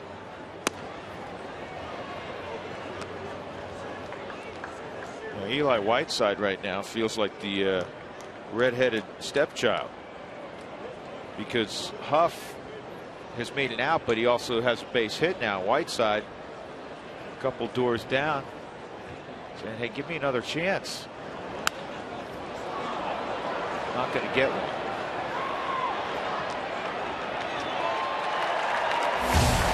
Thankfully, that inning is over. 10-1, San Francisco.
8-run inning for San Francisco on 7 hits. Time to check in again with Alana with today's Fast Cash Sideline Report, brought to you by Fast Cash Gold Centers, where you'll always get 40% more for your gold. Alana? All right, guys, glad that the top of this inning is over. Certainly, hopefully the Rockies can get something going here in the bottom of the 4th inning. I want to brag a little bit on Jordan Pacheco. In 10 games so far at the Major League level coming into this game, a .333 average, 8 RBI, 2 home runs. I talked to Carney Lansford, the Rockies hitting coach, about him, what he's doing up here at the big league level. He said, I had a conversation about his time in AAA. He said, Carney Lansford told me he wants him to go back to hitting the ball the other way, doesn't want it to pull as much. He said, I want him to spend 70% of the time not only in BP outside but in the cage trying to hit the ball the other way. That's where he was having the success before he started to try to pull the ball. He said, you know what, he has the power there, he just has to get back to what makes him comfortable. He's had success so far at this level. Carney Lansford really extremely excited about what he's been able to see. He sees him though as more of a third baseman than a first baseman, where he is tonight, guys. All right, Alana, thank you. Ty Wigginton, a leadoff single here in the bottom of the 4th inning. Second hit that he's given up in the ballgame. The other Talking hit about Matt Cain. Yeah, the other hit, Chris Nelson, a bouncer through the left side. That'll bring up Iannetta, hit a high fly ball to center field his first time.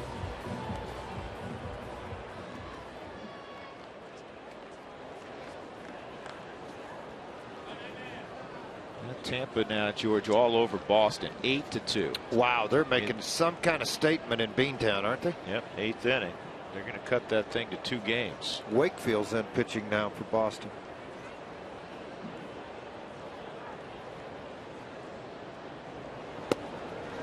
White Sox are over Kansas City. Cleveland over Minnesota. Detroit, no score in the 2nd. Tonight, pretty good game in Philly tonight. St. Louis and Philadelphia. Toronto shut out the Yankees 3-0. That's a final now.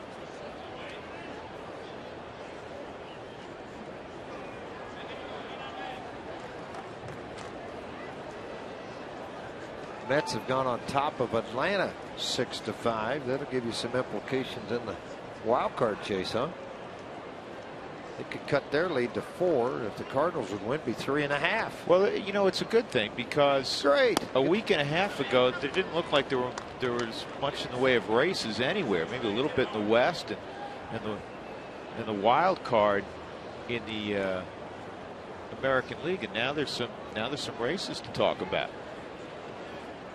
Angels winning big. They already won 11-2 over Baltimore. Texas, Seattle just underway. So scoreless in the 2nd inning. I'll tell you what, Matt Cain really doesn't look like he's on top of his game here today at all. This is a guy that absolutely just dominated Rockies. But today, a lot of pitches behind in the count. He's already thrown 69 pitches. He's in the 4th inning. No, he's not sharp, but he's got a rather large cushion. Well, that's good and that's bad. I mean, he's set for a long time in between innings too. Guarantee you, he will grind out 5 or 6 innings in this deal. I promise you that. Unless the pitch count runs him out of the game just because he's not throwing enough strikes.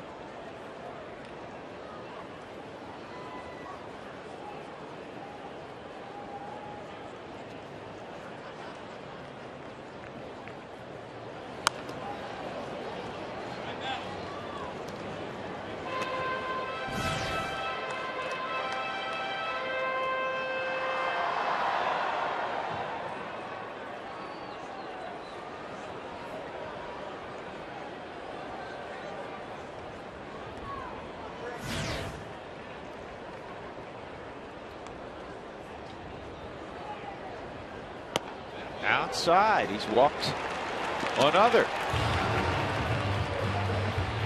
That is the 4th walk allowed by Matt Cain. Wigginton to second base. Tommy Field coming up. Time for our AT&T trivia question. Which 3 pitchers held the career saves record for longer than Trevor Hoffman, who was tied yesterday by Mariano Rivera? They both have 601 saves. Raleigh Fingers held it for almost 14 years. Lee Smith, your old teammate, George, just slightly less than that. And Sparky Lyle, former Yankee, held it for over 5 years.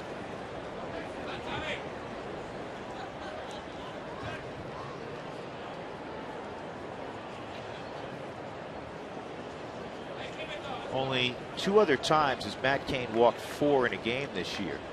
He did it at the start of this month against Arizona in a ball game that he won 6-2 over 8 innings. And against the Rockies earlier this year, he walked 4. That ball game was back on June the 3rd here, and he won that ball game also 3-1, pitching 7 innings, allowing a run on 4 hits. He's up 10-1 right now. He's allowed only 2 hits. He's walked 4 and hit a batter. That's a strike. 1-2 on field. And it makes it really hard if you're umpiring a ball game and you've got a couple of guys on the mound that is fighting the strike zone. Well, he had that with Ismail. Now he's got that also with Matt Cain. Not necessarily walks, but behind in the count a lot. There's a hard slider down in the way, similar pitch he struck Tommy Field out on his first at bat. 1 out. That'll bring up Greg Reynolds.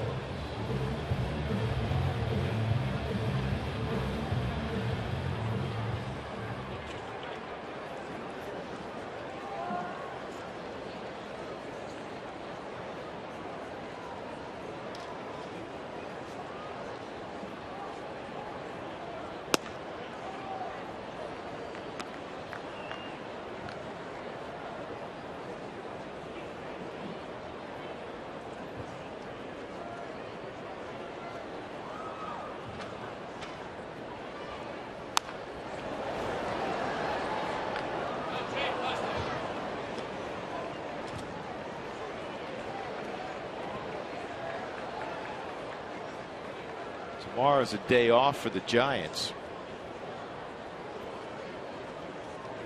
They'll play on Tuesday in LA. And what a matchup. Tim Lincecum, Clayton Kershaw. This is rolled to second, and a bad feed by Mike Fontenot rolls into short left field. Wigginton scores. Ionetta to third. Reynolds obviously reaches. It's a fielder's choice, E4. The Rockies have their second run. 7 errors now. Fontenot, not a smart choice. You got a 10-2 ball game. Get the out. Don't try to do something spectacular. Get the out. I think, here he feels the baseball. If you're going to do anything, go over and try to tag Ionetta. See, Ionetta's right there in front of him. He actually thought he was going to get tagged. And then the flip over to Crawford is so far offline. Crawford doesn't have a shot to get to the baseball, but he's thinking about maybe getting to turn 2. But instead, the Rockies get a run. You got first and third, and add a little bit more to it. Young has walked twice.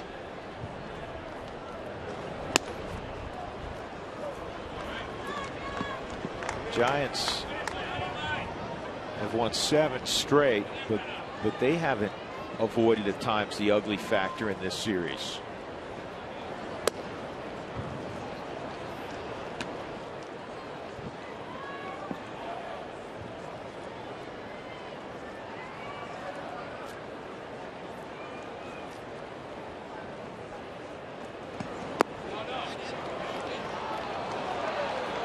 On the swing, 1-2.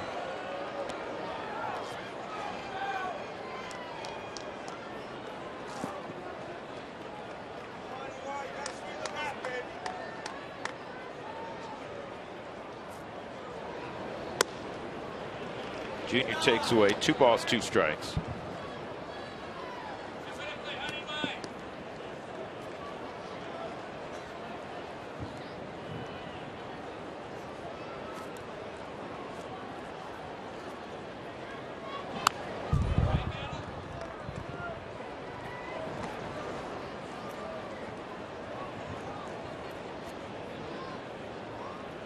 Five Giant pitchers since they moved from New York have had 200+ innings in 5 straight years, as Matt Cain has done.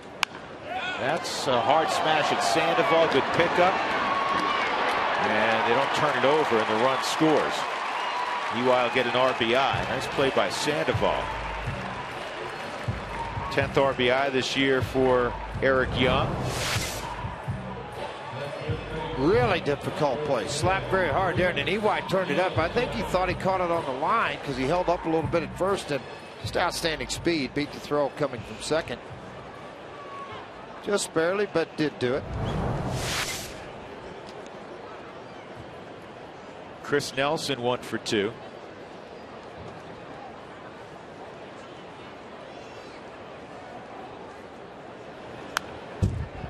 So the 4 other pitchers to produce 5 straight 200+ innings since the Giants moved from Upper Manhattan to San Francisco. Juan Marichal did it 10 straight times. That's not a surprise. How about Gaylord Perry? Gaylord Perry did it 7 times in all, 6 straight between 66 and 71. Jack Sanford did it. See, I wouldn't have got that one. And you know what? Here's a name you forget. Jim Barr. Yeah, Jimmy was really good there.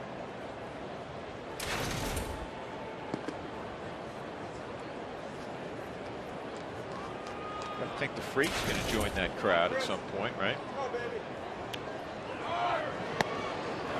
Eli takes off, and he's safe at second base.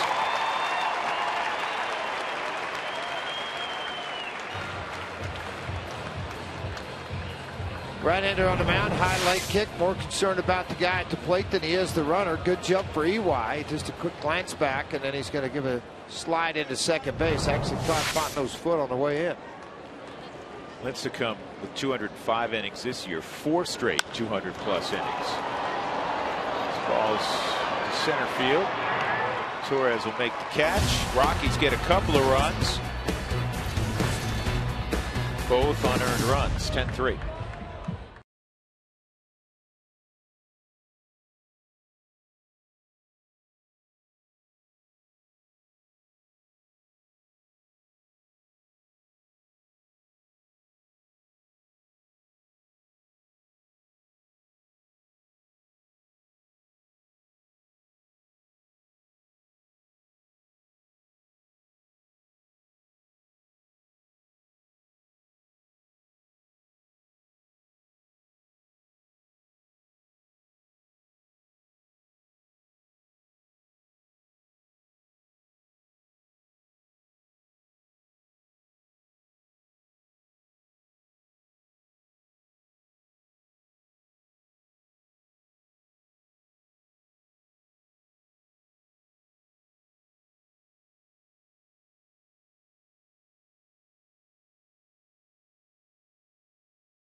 Is brought to you by your neighborhood Toyota stores. Toyota moving forward by Wells Fargo. Wells Fargo customers visit wellsfargo.com/Rockies for 2-for-1 club level seats. By Sonic, you've got 2 hands for a reason. Put the kick and coney in one and the bacon and blue dog in the other. They're new and only at Sonic for $1.99. By the Courtyard by Marriott on the 16th Street Mall. Ask about our hometown sports package. And by Comcast, advertise your business locally on the network's People Watch. Go to ComcastSpotlight.com. It has been a most difficult afternoon for the Rockies. Esmil Rogers gave up 9 runs in 3 2/3. He allowed 4 home runs. Greg Reynolds came on and gave up a 3-run home run to Pablo Sandoval, all part of an 8-run, 7-hit 4th inning. Reynolds in the 5th inning will begin with Brandon Crawford, number 7 in the Giant lineup.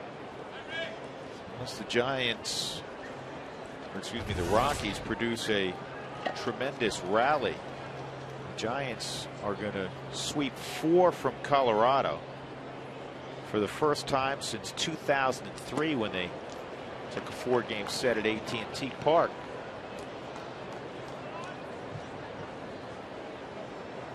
You know, it's interesting.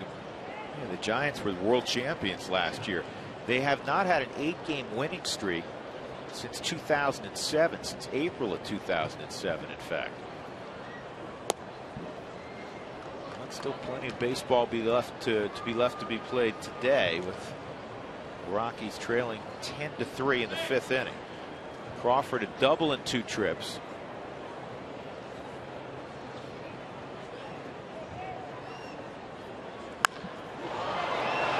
Crawford leans on one to deep right center field, and he has hit it out.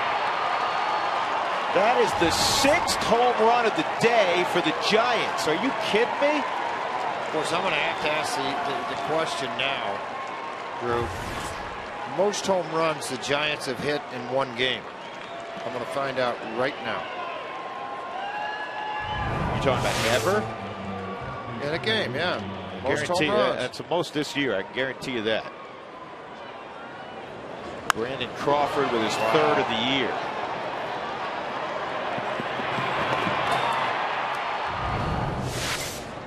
Eli Whiteside at the plate.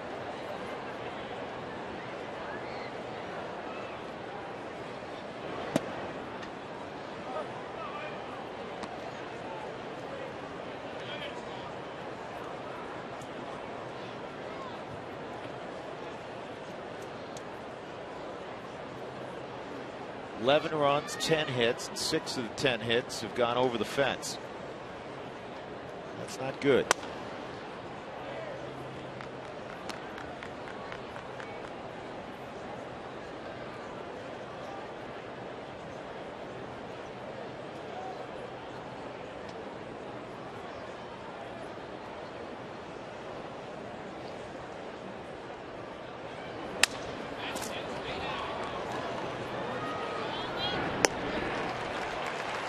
Tommy Field throws out Whiteside. And that'll bring up Matt Cain. And Cain is in on the act also. He hit a home run to dead center field his last time up. 2-run shot. 5th career home run for Matt Cain.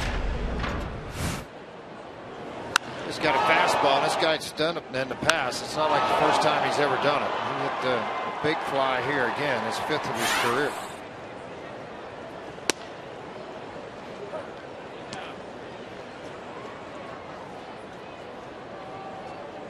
Question for you, George. Greg Reynolds has been a starting pitcher his whole life. Starting pitcher growing up, starting pitcher at Stanford, starting pitcher. There's a base hit.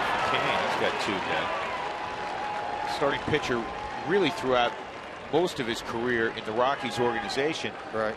And he's working out of the bullpen right now. Why work out of the stretch with nobody on base when that's not what you've always done? Because I think they're trying to get him to accept the fact you may be a big league reliever. And a lot of guys coming out of the bullpen, this is what they do.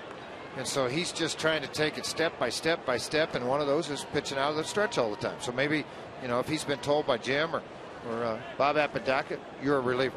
Well, okay, now you're going to go out and start to treat it that way and try to keep it that way.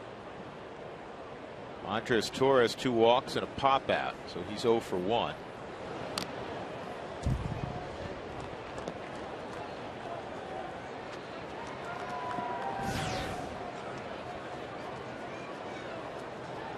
Cain came into the ball game with 6 hits this year. He's got a home run and a single today.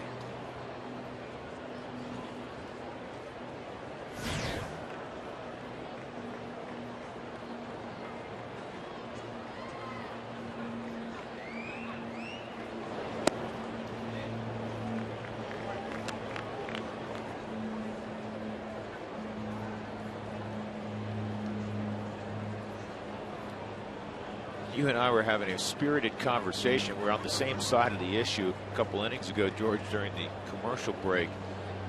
We were talking about Joe West a little bit. Joe, very famously now, commented that the Yankees-Red Sox series were taking way too long. The games were taking way too long. And got us talking about college football. One thing I've never understood about college football recently, they're trying to do things to shorten the length of the game. You only play a dozen games in college football. Never once is Kuzmanov will have to play. Nice job. I've never once heard anybody in a college football game, when you only get to see your home team play probably half a dozen times, say, boy, this game's taking forever. This is, I mean, it's what you build your weekend around if that's what you're doing. Sure do. I never understood why. By the way, the folks in charge were trying to shorten games in college football. And in baseball, I understand you play 162 of them. You want there to be some tempo to the game, some pace to the game. Flow of the game more than anything. By the way, most home runs hit in a game by the Giants, 8. When was that? April 30th, 1961 versus Milwaukee. Most home runs given up by the Giants, 6. The last time, May 19th, 2010 versus Arizona. Now, the most home runs hit by an individual in a ball game, 4 by Willie Mays. No, Willie Nelson never hit a home run, period, much less Well, no, 4. that's not true, because I saw him in a celebrity softball game. He hit a home run. I don't buy that either.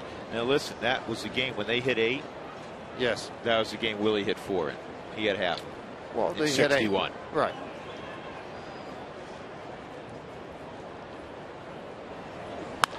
Torres hits this ball pretty well to right center, but Smith's going to get over and make the catch. Should say Font now. 11-3.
Brought to you by E470. Discover the thrill of 75 miles per hour. Cruise E470 this afternoon. Rockies will welcome in the Padres beginning tomorrow night. A couple of 6 o'clock pregame starts for you here on Root Sports. Then 12:30 on Wednesday afternoon. Then the Rockies will be down in Houston, Texas to take on the Astros for 4 before they meet again with the Giants to conclude the 2011 season. Rockies trailing 11-3. They've been out hit 11-2. Jordan Pacheco, Seth Smith, and Kevin Kuzminoff to face Matt Cain in the 5th inning. A couple of notes for you. Again, Hector Gomez was in the starting lineup originally, but back spasms derailed Gomez. So Chris Nelson moved into the starting lineup. Tommy Field, who was going to play second, slid over to shortstop.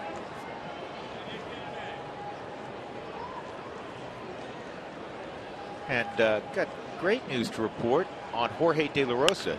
Here's a one hopper to Sandoval. Pacheco's retired.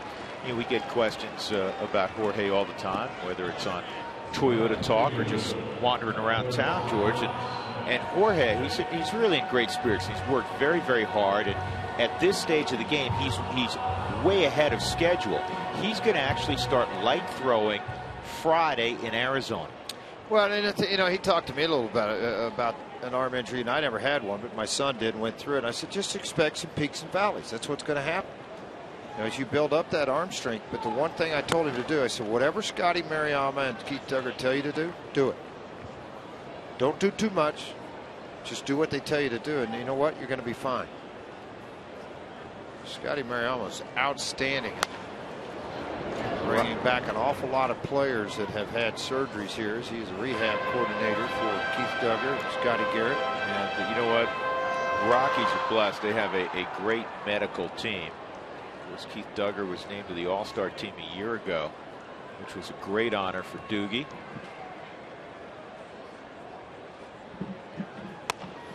Don't forget TP. Tommy Probst medical director, used to be the head trainer.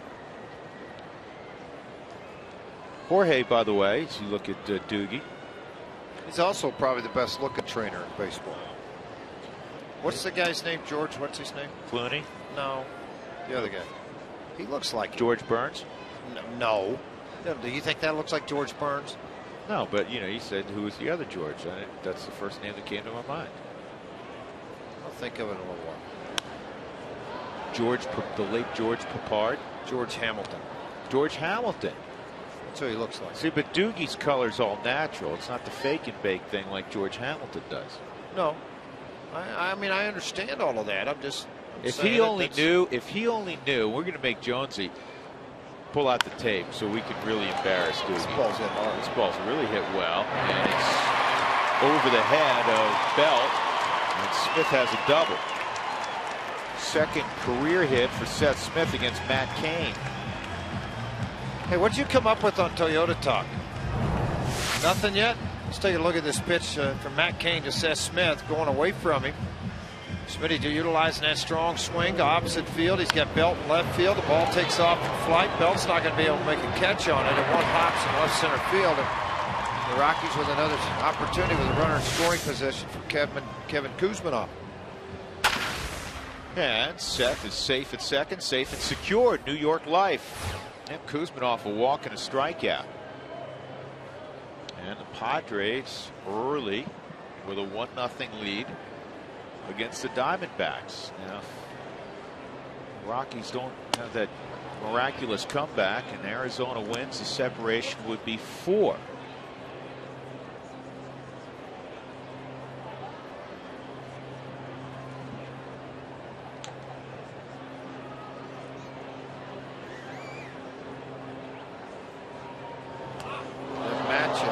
Cain, who's just been all over the place with his command, hits his second batter. He's walked 4 in the game.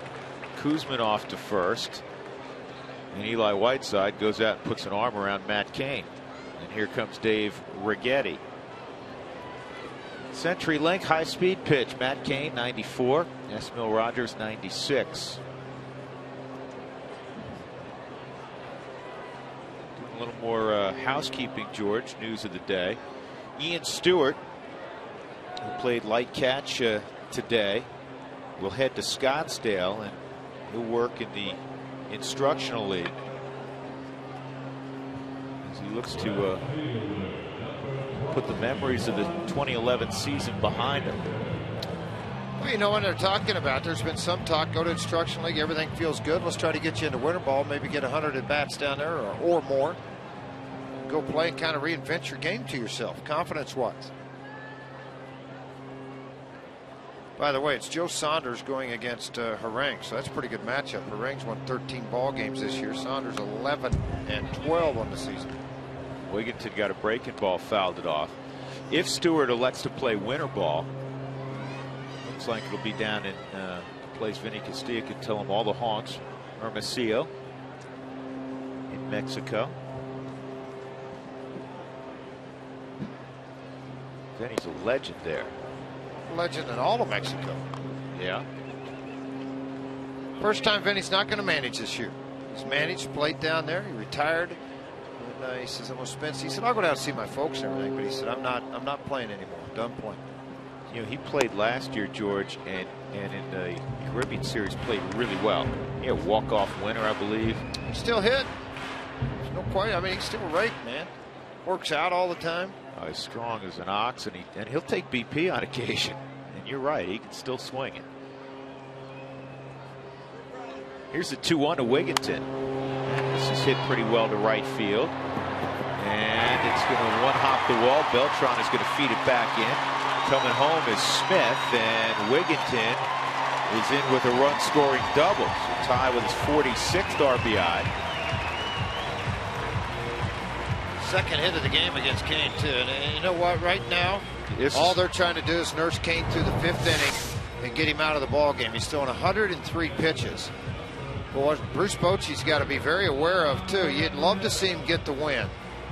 And he's working down the bottom half of the lineup. But you know what? When they start hitting balls off the wall like this and they keep scoring runs on him, It's 11-4 game. He's also got to look at the team aspect of it and say, you know what, I'm in a pennant race, and San Diego's on top 1-0 in the fourth. They got their ace going and harangue. We need to make sure we protect what we got right here too. Their bullpen's up throwing right now. Here's Iannetta. Slider for a strike. Wigginton safe at second, safe and secure. New York Life. Talking about a base hit here, and it's 11-6. The guy we saw earlier in the weekend, Edlison. That is a base hit. Now Wigginton had to make sure it cleared Crawford. So he'll stop at third. Iannetta with his 50th RBI. And it's 11-5. And the only thing that's going to keep Kane in this thing right now is the fact that Tommy Field is 0 for 2 punch-outs. And then the Rockies, in all likelihood, will go to their bench because they've got somewhat back into this ball game with Greg Reynolds scheduled next. And it's also in deference to the fact that Matt Cain has been, one of the elite pitchers in the game the last 5 years. If it's a younger guy or a less experienced guy, forget trying to get him a win. Bochy'd probably be out there with the hook right about now. Iannetta today, with a walk and a hit, continues to have success, hitting over 300 against Matt Cain in his career.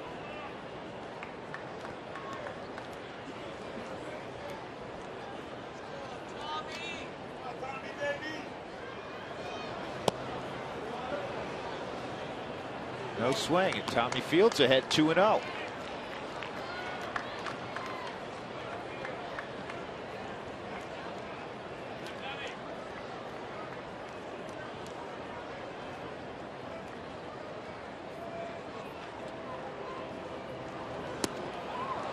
Steady diet of sliders. That's what he's gotten in his 2 previous at bats. He struck out both times.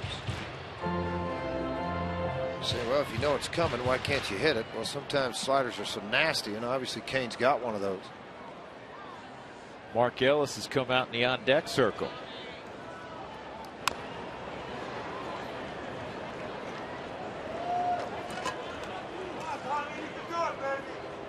What a great break for this young man, Tommy Field, a 24th round draft pick. He's come up, swung the bat well, hit .313 coming into today's game.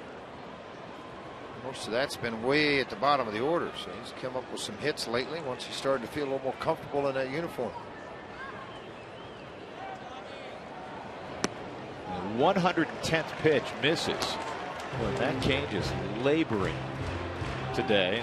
It's the irony of the game. Cain with most run support he's had all year. He's thrown 118 pitches in one game this year. He'll start 6 innings against the Mets. To third. And that's the double play that'll get him to the dugout. And I'm sure his afternoon will be over. Rockies get a couple of runs. They trail 11-5.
Plays of the week. Well, Drew Pomerantz last Sunday made his Rockies debut, and he threw 5 stellar innings, didn't allow a run, just a couple of hits against the Cincinnati Reds. Threw the ball well last night also. And then Kevin Millwood, who's been Mr. Steady for the Rockies here late in the season.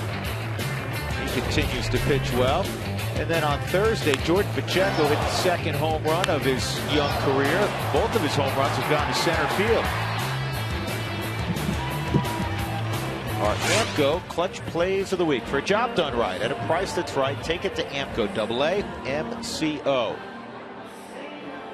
what a beautiful day in our great state. Look at downtown Denver. J.C. Romero will take over for Greg Reynolds. Reynolds went an inning and a third, and he gave up a couple of runs.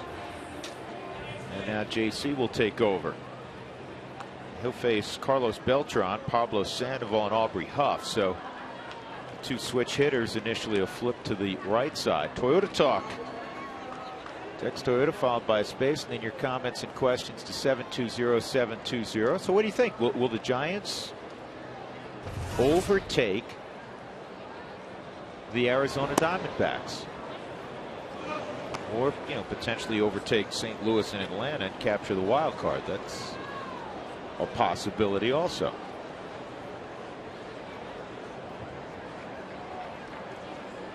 I want to know on Beltran. Carlos with a single and an RBI in the 4th inning. He has a 7-game hitting streak going now.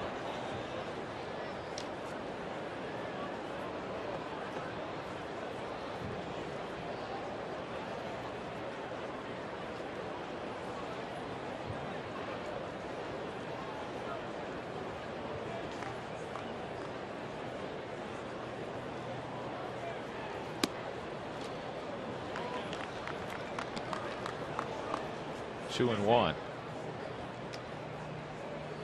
J.C. Romero makes his offseason home run with his wife and daughter in Alabama, southern part of the state, not too far from Pensacola.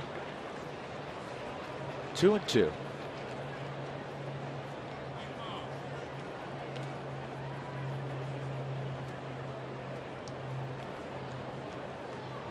He's telling me a funny story about his 4-year-old. That is a base hit for Beltran. And Carlos, even with the bad knees, George, he's just such a fluid runner. Able to cruise easily into second.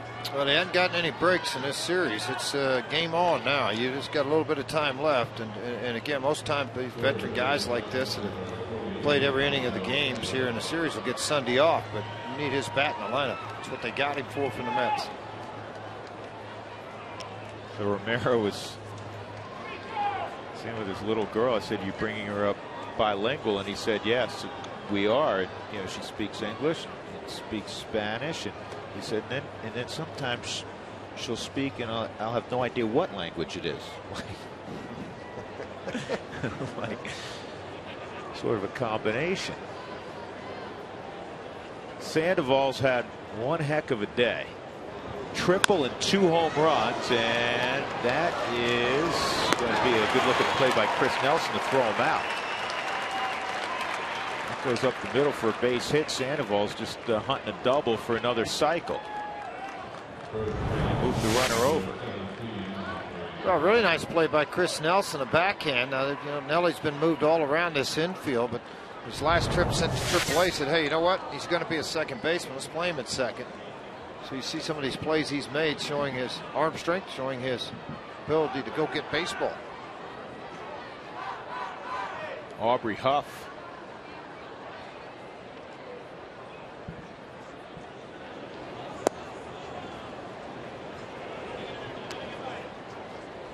Giants have done a fabulous job inside the division. 39 and 23. They're 16 games above 500 inside the division. They're 18 and 11 out on the road in the NL West.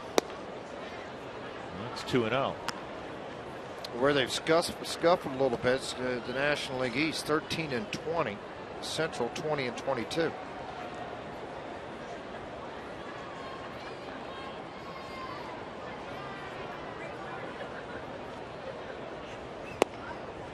and misses 3-0.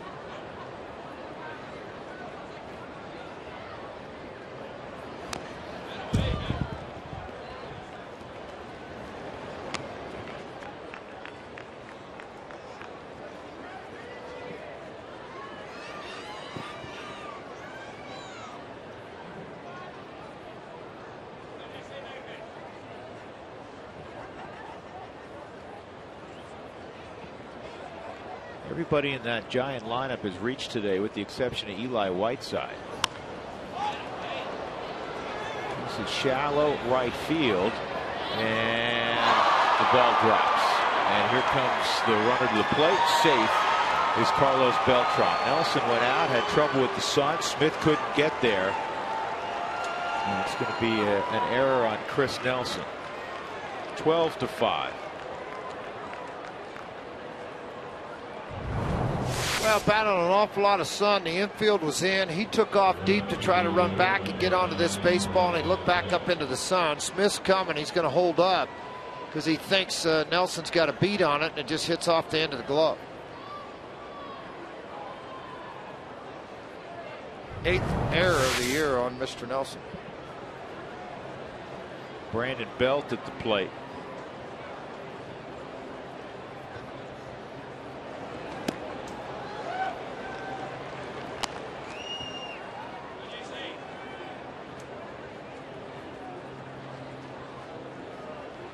Been hard to watch, George.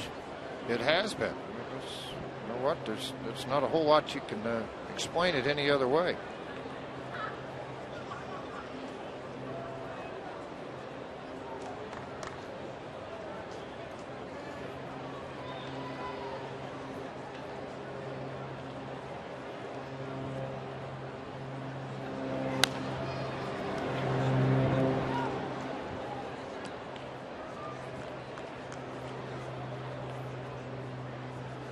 Arizona scored a run, so it's one apiece in the 4th inning. Boston making a run back at Tampa. It's 8-5 in the 9th.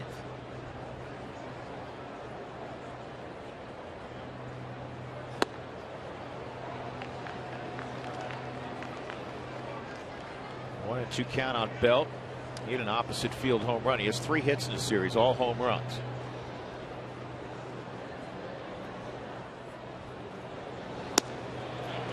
He's gone, and that's the 2nd out.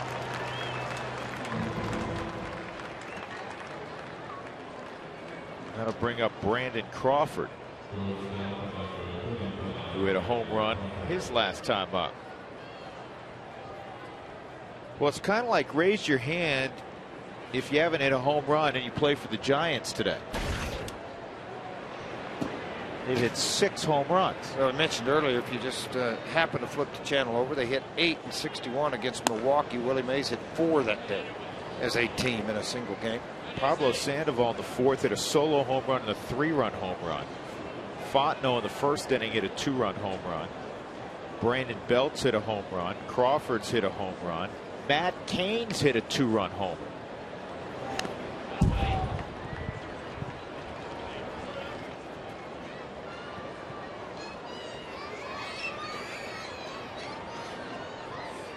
Leaves Torres, Beltran, Huff, and the guy at the plate, Eli Whiteside.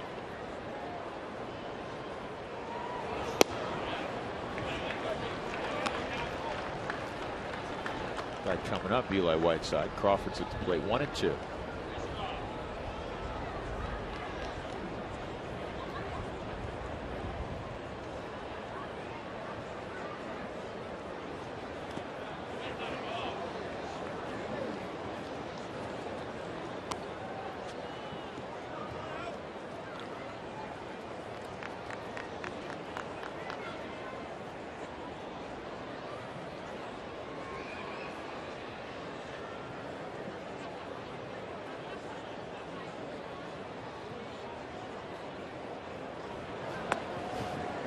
You worry about, George. I've seen this happen before in baseball, seen it in football and hockey as well. Justin Morneau is now going to be kept out for the rest of the season, and he is still experiencing sad concussion syndromes, or symptoms, I should say, concussion-like symptoms.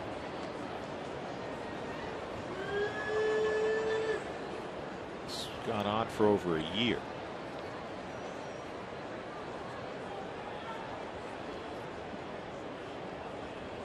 One of the best offensive players in the game. Look out, there's nobody over there. J.C. Romero throwing to a base as he's checking on Huff on a 3-2 count with 2 outs. Huff's going to be moving, but Pacheco's been playing, was playing behind him. So he throws it over there, and the only thing that saved the error is that it hit Aubrey Huff. I mean, I'm running out of ways to describe how ugly this is. Huff turned his back to it. He's like, ow, hey, holy cow, what's up right here? And you want to know what? Yay, ow, whoa, that hurt.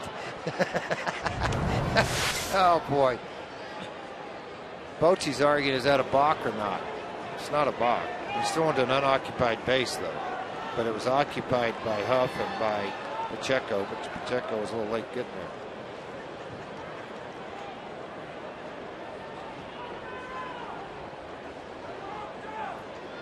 Romero just put his hand out to Pacheco, saying, "Hey, you're fine. Stay where you are. I'm not going to do that again."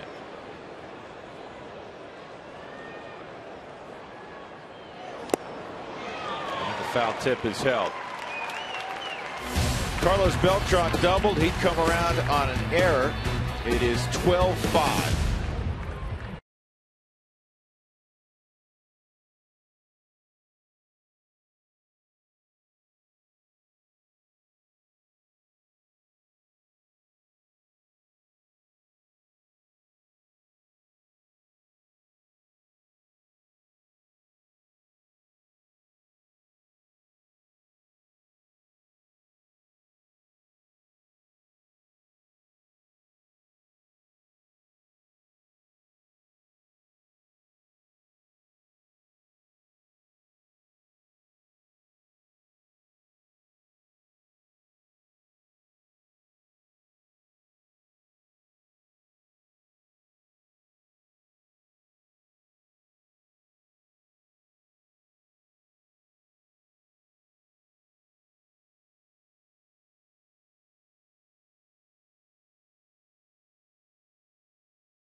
Summary is brought to you by Xfinity.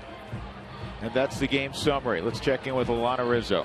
All right, guys, as this season comes to an end, a lot of the players are figuring out what they're doing in their off-season plans, making their training schedule, setting some vacations, that type of thing. But some guys are headed to the Arizona Fall League, including 4 pitchers in the Rockies organization. You can take a look at who is going. Left-handed pitcher Drew Pomerantz, 1-0, 1.69 ERA, and 10 2/3 innings so far with the Rockies. Then Joe Gardner, who pitched at Double-A Tulsa after also being obtained in that Ubaldo Jimenez deal. Right-handed reliever Casey Weathers. He was the Rockies' top pick in 2007 in the first-year player draft. And I'm not sure if you've heard of this guy. Right-hander Parker Frazier, 105 strikeouts to just 46 walks at Class A Modesto. They will continue their training in the Arizona Fall League, guys. Frazier, have you heard of Parker? I don't know. Just on the 1st and the 15th, it seems to hear from him a lot. When he needs money. I bet. I wish I was your daughter. You could adopt me. Georgia, Parker, I could just join that clan. You like shoes too much. Mark Ellis is pinch hitting. And Ramon Ramirez is the new pitcher. Justin Christian is in left field. Brandon Belt's at first. Aubrey Huff's out of the ball game.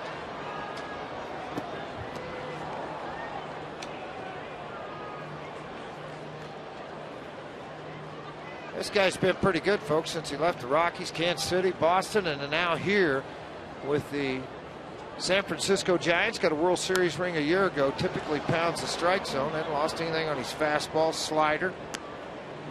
Two-pitch mix, typically.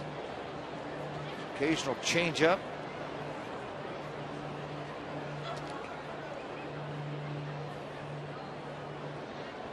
One and two the count on Mark.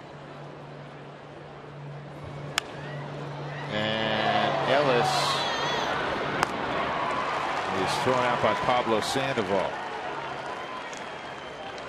Well, the Coca-Cola and the Colorado Rockies, they want to salute you great fans here in Denver and throughout the Colorado region that come to the ball game. So the first 25,000 get a free Coca-Cola product and a Rockies giveaway between innings. It's all this week with the Padres finishing up the homestand and the baseball season here at Coors Field. I like that hat. Goody, go down there and see if I can have her hat. No, it looks much better on her. Well, I agree with that. I just like to have the hat, though. For St. Patty's Day? Oh, to go sit in the deer stand with. Deer would stay away from you. They would. Well, they do. See, there's a good hard off-speed sinker down and away. Throws it at 87, and it'll pop you with it. You know, they list it as a changeup. But realistic, folks, I mean, he just backs off his fastball, brings his thumb up on the side of the baseball, creates more movement.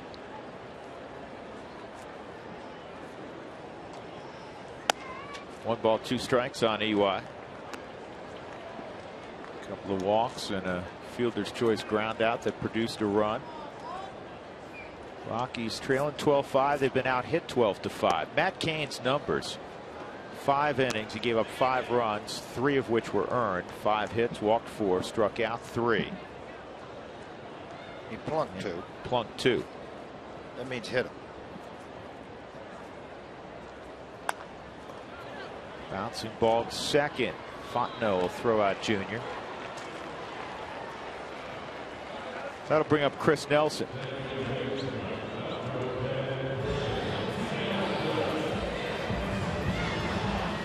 Windshield damage, call Safelite Auto Glass 303-287-5000 or go to safelite.com.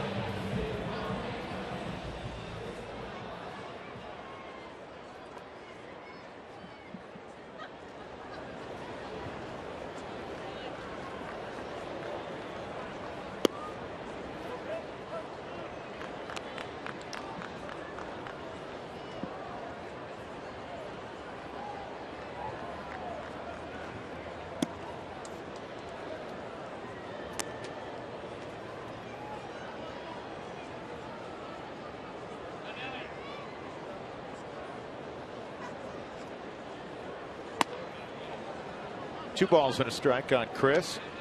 Nelson 1 for 3.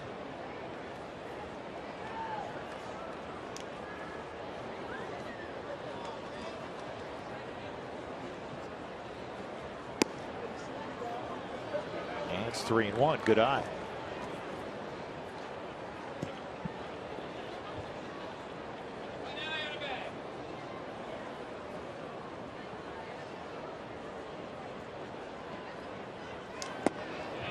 That catches the zone.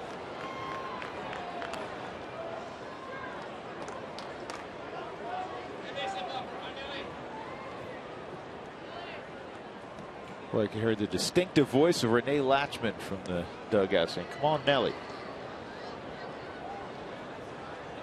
Hitting coach down in AAA. And Ramirez strikes out Nelson.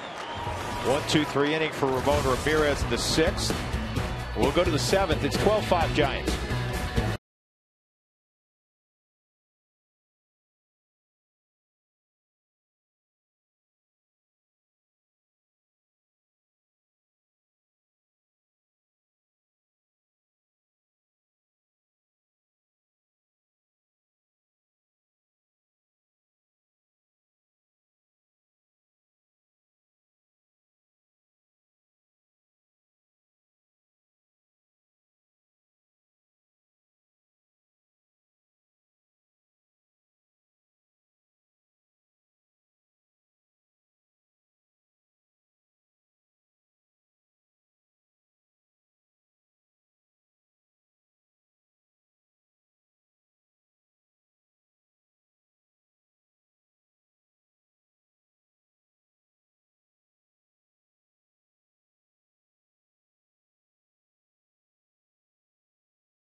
SFN.com.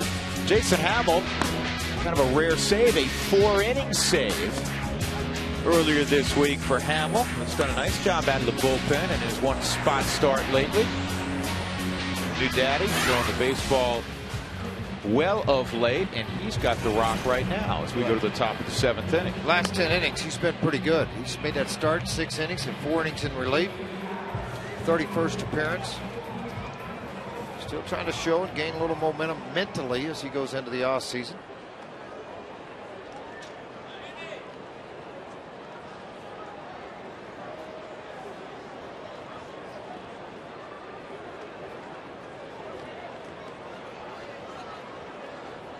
J.C. Romero works 1 inning. J.C. gave up a run. It was unearned.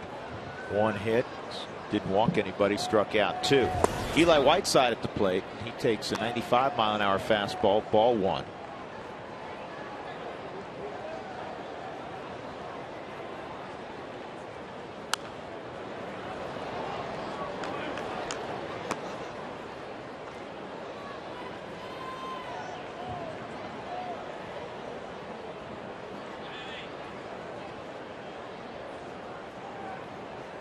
Iannetta sets up away on the 1-1, and that's fouled off.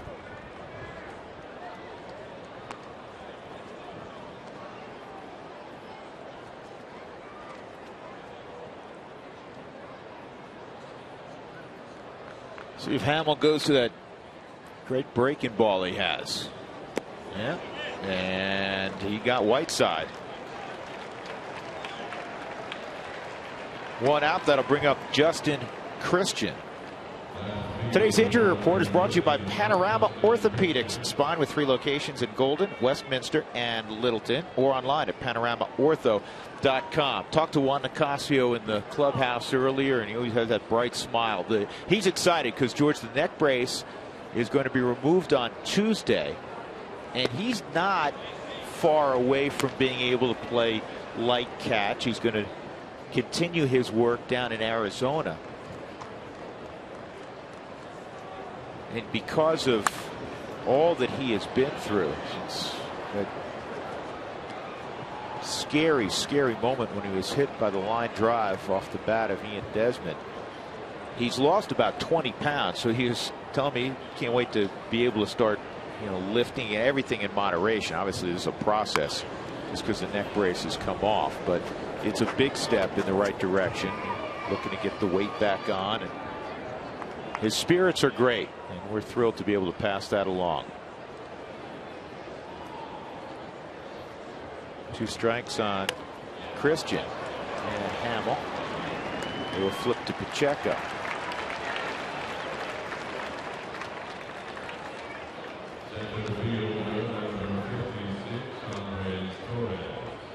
Two gone, and Andres Torres will come up.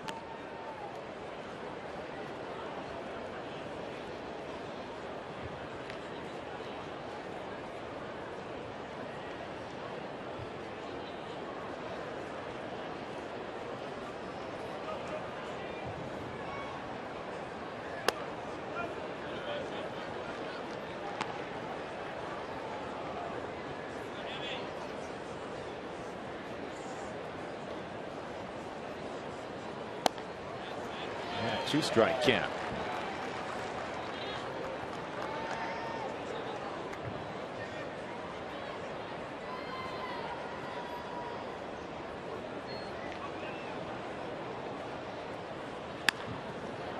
To short.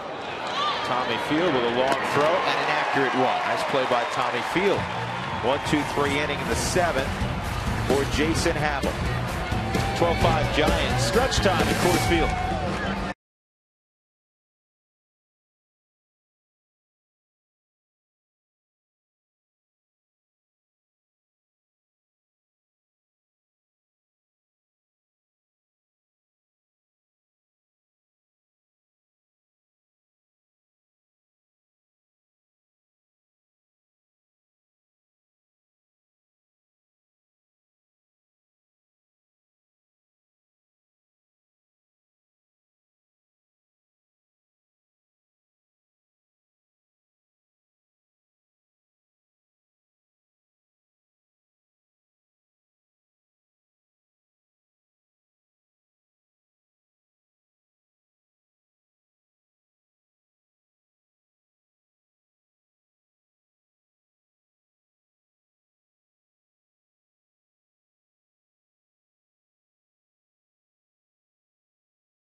Time for the Cooney Lexus look back. First inning, Mike Fontenot at the plate against Esmil Rogers, and he lost one to the second deck in right. 2-0 beginning for San Francisco.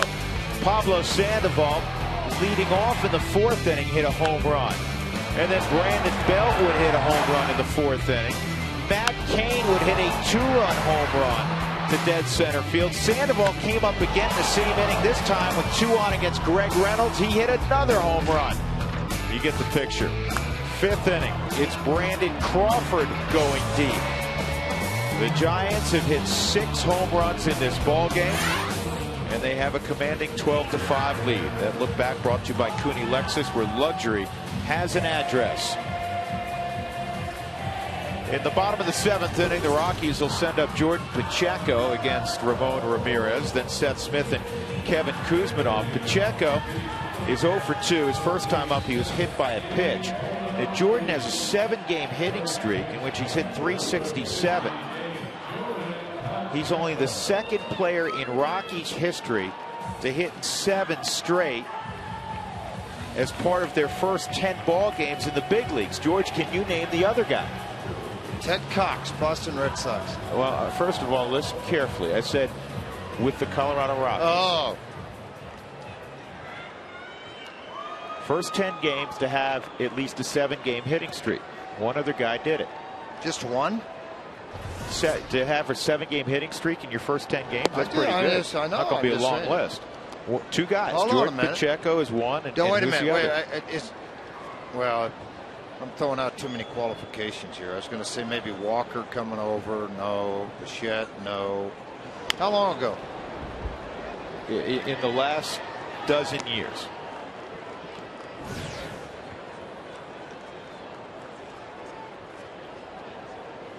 Don't know. Go ahead. Who is it? Read it out of that note. What is it? Juan Pierre. See, I'm thinking speed, but I didn't think Juan. Juan Pierre, who just recently eclipsed the 2,000 hit mark. Jordan a chance to extend that hitting streak right here. 1-2 count against tough right-hander. You know, I was watching a network the other day, and they flashed that picture of Juan getting 2,001 hits. And highest percentage of singles to get 2,000 hits, and Larry Bowa was on that list. I'm thinking that was their game. They weren't doubles, they weren't home run guys. That's their game. I care, 2,000 hits, a lot of hits. It's a lot of trips down to first base. That whole grouping of outstanding shortstops from that era: Buddy Harrelson, Don Kessinger, Larry Bowa. Well, people don't realize Bowa had like 2,265 hits in his career. Swing the bat a little bit. It's all about glove first. Arizona 2-1 now over San Diego. That's foul. Remember, Harang and Joe Saunders are going at it there in Arizona, or excuse me, in San Diego. Dodgers just pounded Pittsburgh 11-0. It's in the 3rd inning.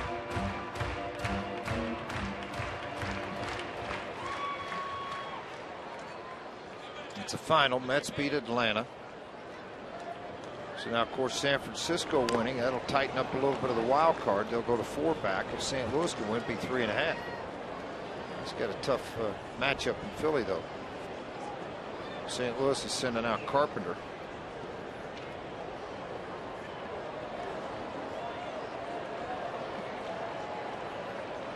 And the Phillies will send out Cole Hamels at 14-8. Carpenter 9-9.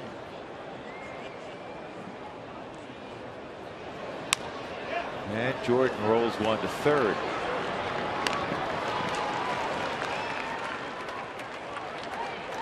I'm going to bring up Seth Smith, who wants tacos. Fans, if you'd like to receive text message alerts when the Rockies score 7 or more runs for the Rockies Taco Special, then text the keyword taco to 720-720. Smith's had a good day. Sack fly to drive in a run, and also a double. He's 1 for 2. Robbed of probably another double in the first inning on a nice play by Aubrey Huff at first. Look at the shift they're putting on for Schmitty. You know, lately there have been a couple teams to do that. You know what? You're sitting here and your batting average, you know, it's sitting at 284. Go But push one up third baseline. It's 12-5. Can't hit a 7-run home run. You're going to give it to you. Push it up, take the hit, and add a little bonus to you.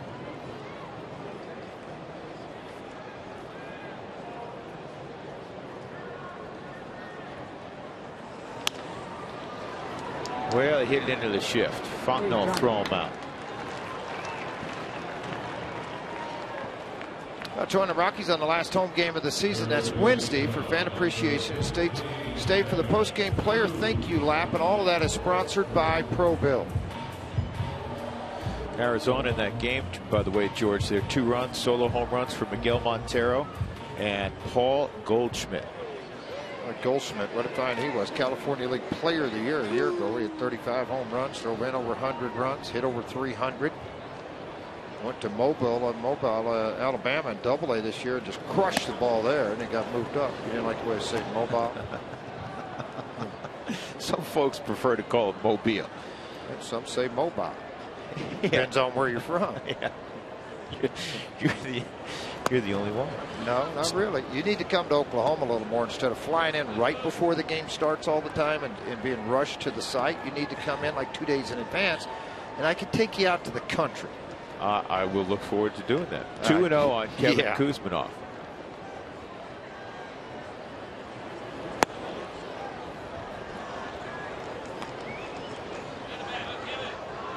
When he was at Mobile, George, or Mobile, as we like to say, this year he was voted best hitting prospect for average, best power prospect. Big kid. And Kuzminoff draws a 4-pitch walk with 2 gone. That'll bring up Wigginton.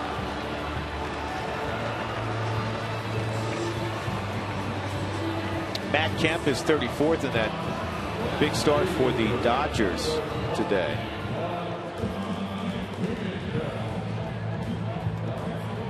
Fielder is 34th. Hardy is 25th. Milwaukee beat Cincinnati 8-1. By the way, I don't know what happened. I missed it one day, and then the next day I'm looking at, we always looking at box scores from other teams. Ryan Braun has 31 home runs. He's a 30-30 guy again. So, when we left, he hit his 27th or 28th? He got hot all of a sudden, started to carry that club again. They won 8-1 over Cincinnati today.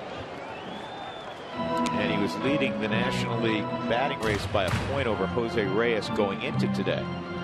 Chicago, Houston, the 2 teams fighting it out, delayed today in a rain delay. Oh, it's fun they haven't in Wrigley. That rain kind of came through here, then it went through Oklahoma. Then, last night the Tulsa game, talked about that, finished 345. Now that rain's hit Chicago. 1 ball, 1 strike on Wigginton. It's a final now, George. Tampa beat the Red Sox 8-5, so they take 3 of 4 at Fenway. Boy, they have tightened up some things there. 2 games. They're within 2.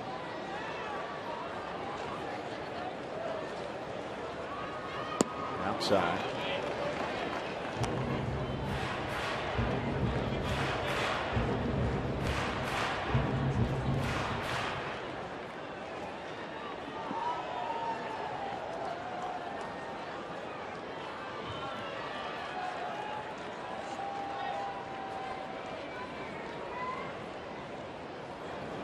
Outside again, 3-1 on Wigginton.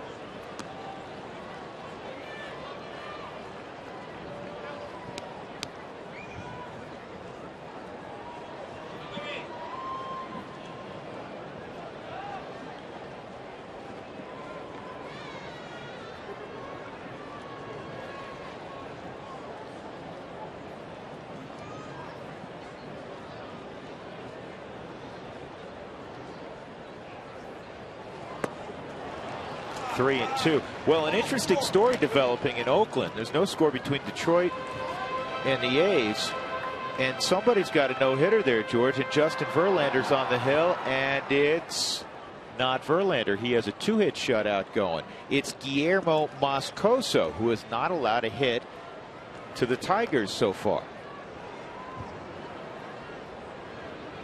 Verlander going for his 24th. Outside, ball 4 on Wigginton.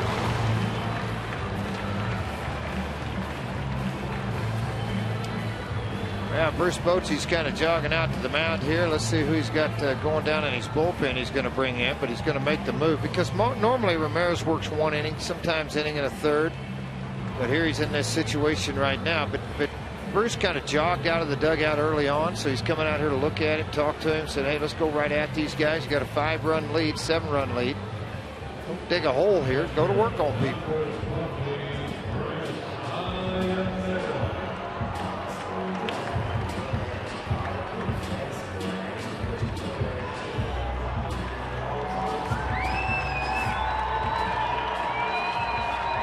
Chris Iannetta walking a single.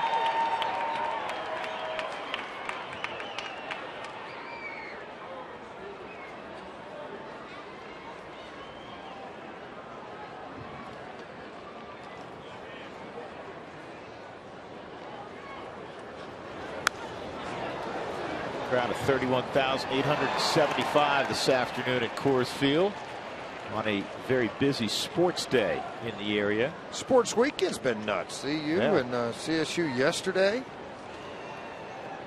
Today you got Rockies, Broncos.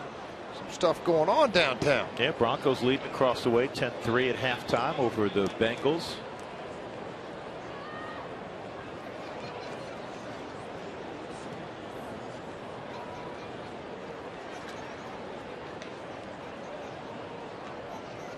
Ball and a strike on Chris Iannetta.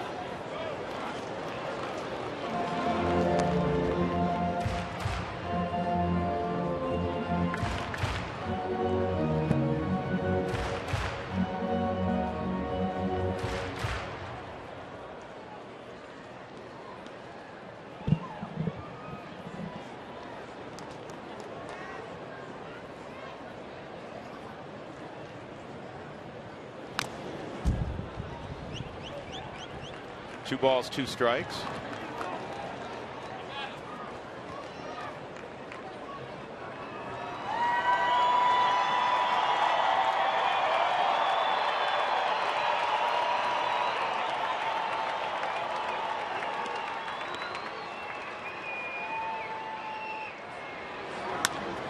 And it's on the ground to short. Bobbled, and now the out recorded at first base. Brandon Crawford wanted to go to Fontenot. That was no longer available. We'll go to the 8th inning. 12-5 Giants.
High efficiency inning.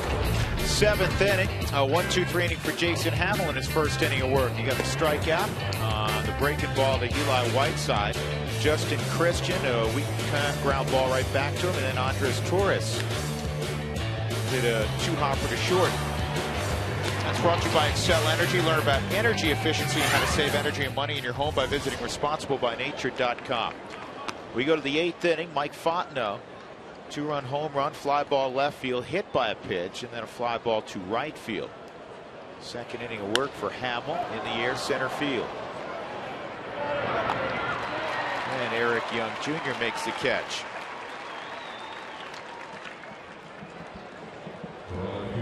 Well, the no-no for Moscoso is over. Really? Well, and the shutout for Moscoso is over. Gave up a home run to Austin Jackson.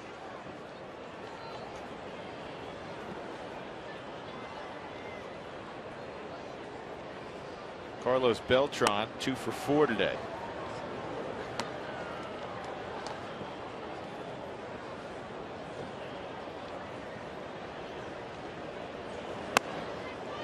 Just off the plate, 2-0.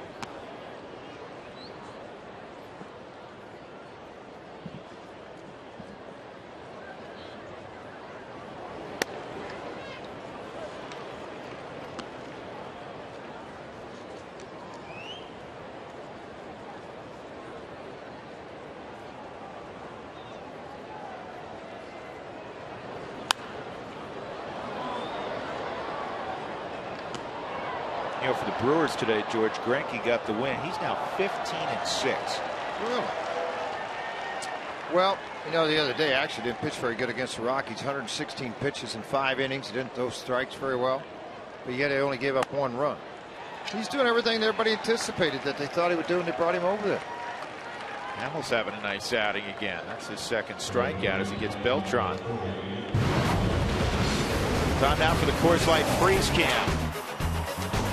Pablo Sandoval has had a weekend he won't soon forget here at Coors Field. The cycle on Thursday and 2 home runs in the 4th inning, a solo shot and a 3-run homer. He also has another triple in this ball game. It's brought to you by Frost Brewed Coors Light, the world's most refreshing beer. Kung Fu Panda takes ball 1. 22 home runs for Sandoval.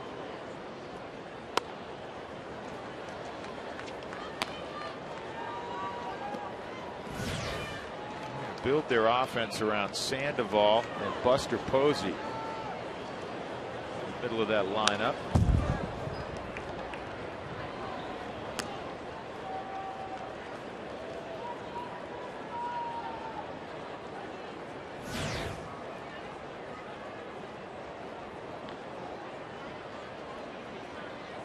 You look at his numbers. Here's the 2-1 outside.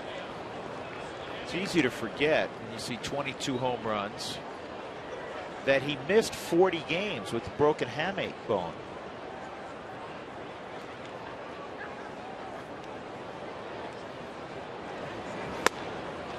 And he draws a walk.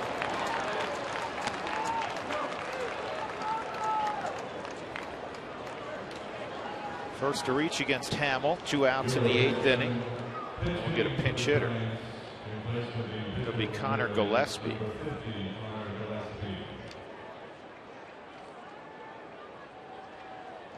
Talked a little bit about him the other day, and that's came out of Wichita State, #1 draft pick. Has spent the last couple of years in AAA. Just he can really hit. It's just a matter of finding a spot for him to be consistent up here to get those at bats. He's the 3rd baseman. That hurts. Pablo Sandoval play first. That hurts. Aubrey Huff.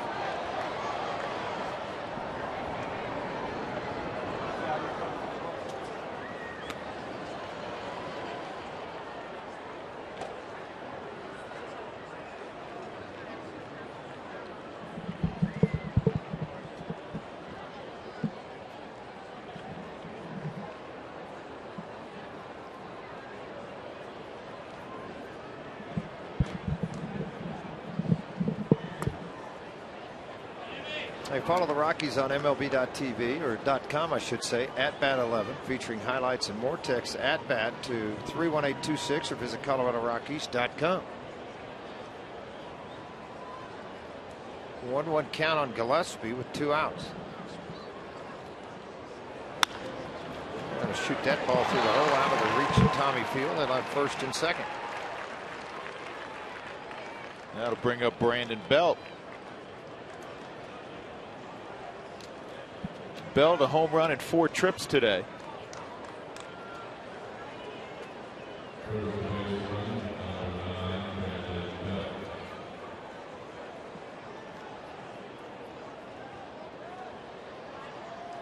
Eight home runs now for Belt. And they hope this is a prelude to next year, and that Brandon Belt coming into this season, George, they thought he was going to be a fixture at first base and do what he had done in the minor leagues. The transition has proven to be a little bit more difficult than he had hoped for. But he's showing glimpses here late in the season. He's still striking out a lot, but when he connects, man, the ball jumps. Strong arm, strong bat. I mean, you just watch what he does, too. Opposite field, 3 home runs in this series. Can play multiple positions out of it.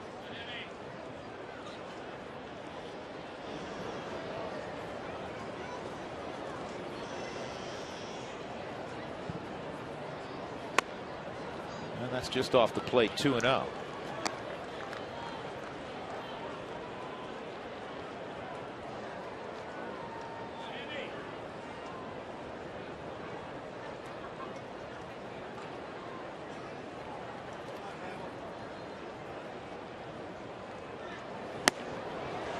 Two balls and a strike. Got a special guest next half inning. Big baseball fan.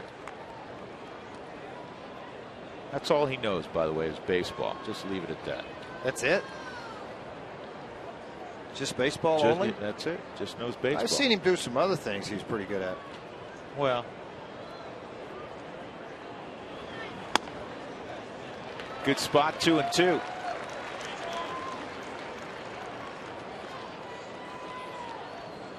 George, by the way, congrats to your Sooners yesterday. They took out Florida State. Close for a long time.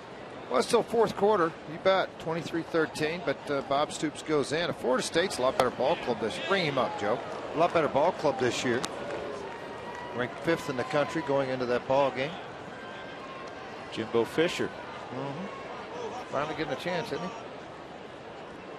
Sandoval and Gillespie will be off. 12-5 San Francisco, 3-2 with 2 outs.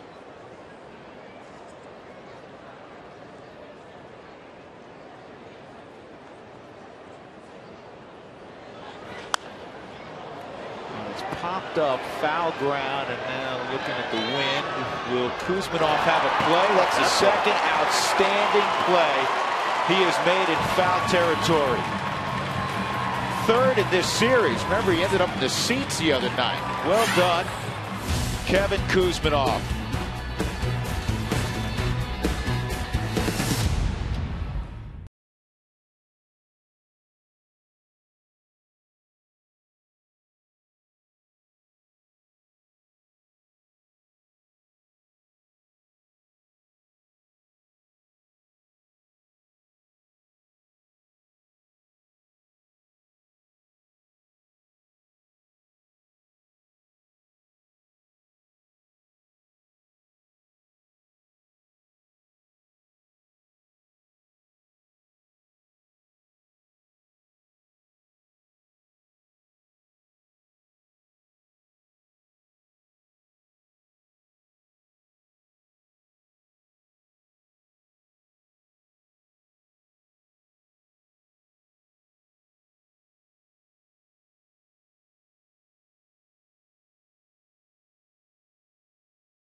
you by Ecotech Institute in Denver, where you can make the world your workplace. Well, it's been a tough afternoon at the office for the Rockies. Tough series in general. Rockies trailing 12-5. The Giants have hit 6 home runs in this ball game, and a rough outing at Coors Field for Esmil Rogers as he allows 4 home runs in 3 2/3. Steve Edlison. No, you know what? That's not Edlison. Wilson. It's Brian Wilson on the hill. So Brian, was just activated, is going to get an inning of work here. And Tommy Field will look out and he'll see that beard and he says, man, that guy looks familiar. It's all been pretty good for him for a while. You see the strikeouts, innings pitched. Bochy didn't want to put him in a pressure situation. He didn't want to get him all amped up in a save situation. Well, this is perfect. 7-run lead. Come out and let you throw the baseball a little bit and see if you can get through this inning pain-free. And we have a special guest. Real special. Yeah, he knows baseball a little bit. And as the rumor goes, he knows a little thing or two about hoops. How you been, George? I've been good. I've had a great summer, relaxed, feeling healthier every day. And the only thing is, this is usually the most fun part of the season for me, is because you got NFL football, you got college football, you got the World Series and the playoffs in baseball coming, and we start our season. That's right. That's right. We're going to stay. We're going to stay away from that for obvious reasons, but hopefully they'll get that thing resolved. I can say that very quickly, and there's going to be basketball across the way. I hope when that happens. I know you had a very exciting team to work with late last year as well, but I know you can't comment. So I'm going to ask you a question about North Carolina first of all. How's things going down there? I think they're a Final Four team. I'll be honest with you. I was down there at the end of August and first week in September playing golf with my boys, Doug Moe and the guys, and I saw one workout. And their young kids are good. Plus, they have everybody back. They kept everybody in school, which is, I think, right now in today's college world, is so important. Yeah, it's tough to do. 2 balls, 2 strikes. Actually, 3-2 now on Tommy Field against Brian Wilson. Why is Brian Wilson so good? Attitude. Throws the ball pretty hard on top of that, but you know it's the attitude. You know what it's like. It's like getting a 6'8" power forward. It's a tough guy that you can lock down 20 rebounds 10 rebounds every night. You don't have to worry about it, but you can lock it down with this guy. He's got the attitude, the look, the feel. Likes to get dirty a little bit. Oh, he likes that a lot.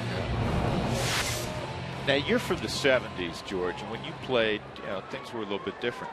So you deal with the tats and everything in different personalities. How about one of you guys showing up with this kind of beard? Well, I think relievers have always had a little bit of an eclectic, eccentric type of behavior. We were not normal people. Yeah, we were called part-time human beings a lot. Yeah, and sometimes I've been told that they had to be that way almost to be successful. See, I know how big a baseball fan you are, and I know you're a big Rockies fan. You developed a nice relationship with Jim Tracy. You listen to Frazier every night. He's not right. I mean, just because he's right next to you, you can say that. It's okay. My favorite year in baseball, I was 9 years old when Elroy Face, 9 or 10 years old when Elroy Face was 18-0 as a relief pitcher. Yeah. In the early 60s, and he actually lived I played football in his backyard sometimes. Is that right? And, man. And he was a real little guy. I mean, he was only about 5'8". And I thought, the Pirates were actually, I was much more of a baseball player and fan before basketball and even football. How neat was it for you in spring training? A lot of people probably realize this who are looking at George during spring training. Got to sit in the dugout next to Jim Tracy during a spring training game, and you're so used to being up and down, working the bench in an NBA arena. Was it cool? I was amazed at how every pitch has a little bit of a value by the coaches. The coaches are having input all the time, not on every batter, but on every pitch. There's a little bit of a chirp here or there to make a move or what type of pitch you want. And I did talk to them about, do they call the pitches? And I guess they don't call the pitches. Not here. Some places do call the pitches. Yep. But from the standpoint of moving infielders and outfielders on counts and situations like that, it's pretty impressive stuff. Pretty intense, too. It's not that kind of like relax a little bit. Well, you think that watching up here, right? You think it's moving pretty slow. Then you get down in the dugout and you go, this is like doing an NBA game. I mean, there's stuff flying all the time around in there. No, there's chatter and there's also maneuvering, and I think a lot of guys are probably paid to think ahead of what's going to happen, what could happen, where we're going to be if this guy gets a hit and so forth. I was pretty impressed. I don't think I ever thought it was that intense. I knew there's a lot of numbers and a lot of stats out there, But to sit there, I've sat with Tony La Russa once doing it, and he's very much into that stuff about, you know, where to move guys and taking situations and really magnifying them. That's in the dirt, 1 and 2. It's got to be something in your Carolina blood, because I know how big a baseball fan Doug Moe is. I always said Doug cared more about baseball in his fantasy league than he did anything else in the world other than Big Jane. You're a huge baseball fan. And Michael Jordan obviously had an affection for the game. Well, you know, we can't get a national championship in baseball. We're probably rooting for that back, because they've been a very good baseball team the last 4 or 5 years. And they've had some great guys come out of there, and they're starting to play in Major League Baseball. But Carolina's still basketball, even though they are 3-0. You're talking about football. Carolina is 3-0, and I can't say this. I don't even know the head coach's name after they fired Davis. Did he catch that? He did catch it. You sure Giant fan didn't put in his glove? Wow. The young kid made a move on that. Justin Christian. He went like 2 rows deep to catch that. That's pretty good. What a play. Had that other guy miss it.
Fans, next time you want to catch a Rockies game, head to StubHub, where you'll find a great selection of seats for every game. By Wells Fargo. Wells Fargo customers visit wellsfargo.com/Rockies for 2-for-1 club level seats. By Sonic, you've got 2 hands for a reason. Put the kick and coney in one and the bacon and blue dog in the other. They're new and only at Sonic for $1.99.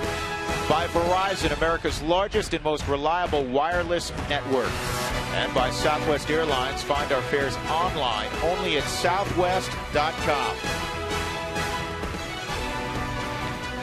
12-5, the Giants leading the Rockies as we check in with Tom Helmer. Big thanks to George Carl for stopping by, and good luck when the season gets going.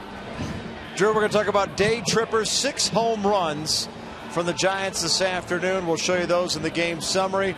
We'll also talk about best of the West. Is the Giants' push here in the final week and a half of the season going to be enough to catch the Arizona Diamondbacks? And as always, we'll get you down to the clubhouse, hear what Jim Tracy has to say about today's ball game. I'll just be hanging out here with Brian Wilson's twin brother. He's dressed exactly. Where is he? There's a guy out here dressed exactly like him. He's got the beard. He's got the Giants uniform. I think it's a distant relative. Does he have the same? Out there? Where is he? Oh, it is. Yeah, Well, pretty close. He's got the full uni. He's full uni. He's got it. The beard, the whole bit right there. Wow. Put me in, coach. I'm the real Brian Wilson. That's what his sign says. So maybe there's been an abduction here at the ballpark we don't know anything about. Tom, we can't see his feet. Does he have the $9,000 Back to the Future shoes he was wearing the other day? Not 9,000, but he's got white ones with the orange trim on there. It's pretty sharp, actually. But he's ready to play. You know, those are called Chucky Taylors. If they need him in the 9th, he's ready. The other difference is that guy's beard's real. It is real. But he dyes it too, because he has brown hair, but that beard is black. So he's just excited. He's just randomly cheering everything. I just hear a lot of yes, yes. Yeah. He's excited. Well, it's kind of been a good series for Giant fans. 12-5, they lead. All right, Tom, we'll check with you in a little bit.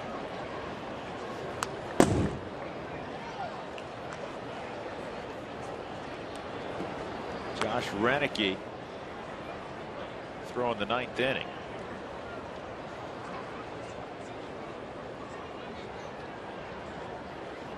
Well, he's made a nice little niche here with the Rockies. His dad's in the stands again today, watching him. Gary Renick, who works for the Baltimore Orioles as an advanced scout. What you got, partner? I got Eli Whiteside with 1 out. What do you have? You know what? It's always good to see George Karl. And it's funny how coaches of other sports so often forge really close relationships with guys that work in a different industry but do the same thing, because at the end of the day they're ultimately managing people and strategizing, and there's a great deal of similarities. Well, like players will hang with players from other sports. You know, they want to talk to quarterbacks, they want to talk to different guys that are out. You know, they want to see what they have.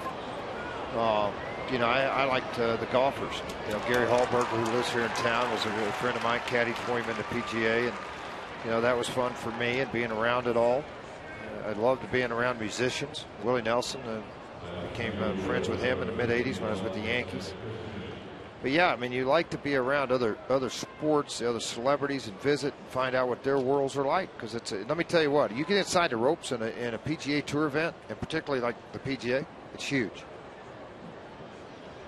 I can't imagine the pressure. Justin Christian, second at bat. He had a comeback for his first time. 0-1 the count.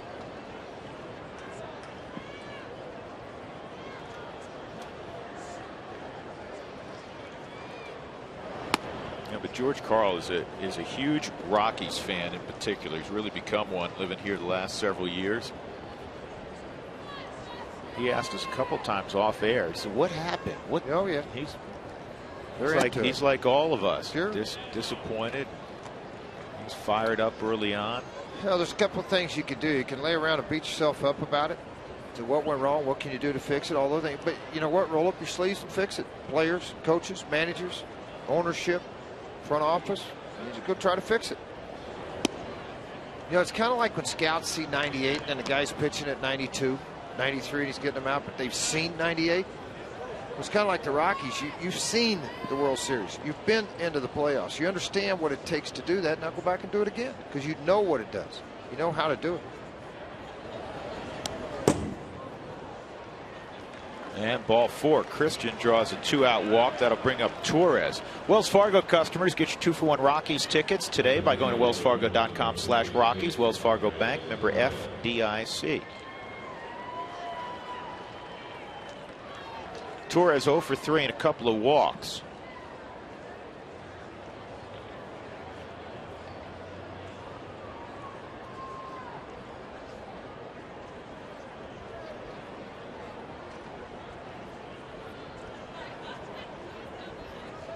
Arizona now leading 4-1 over the Padres.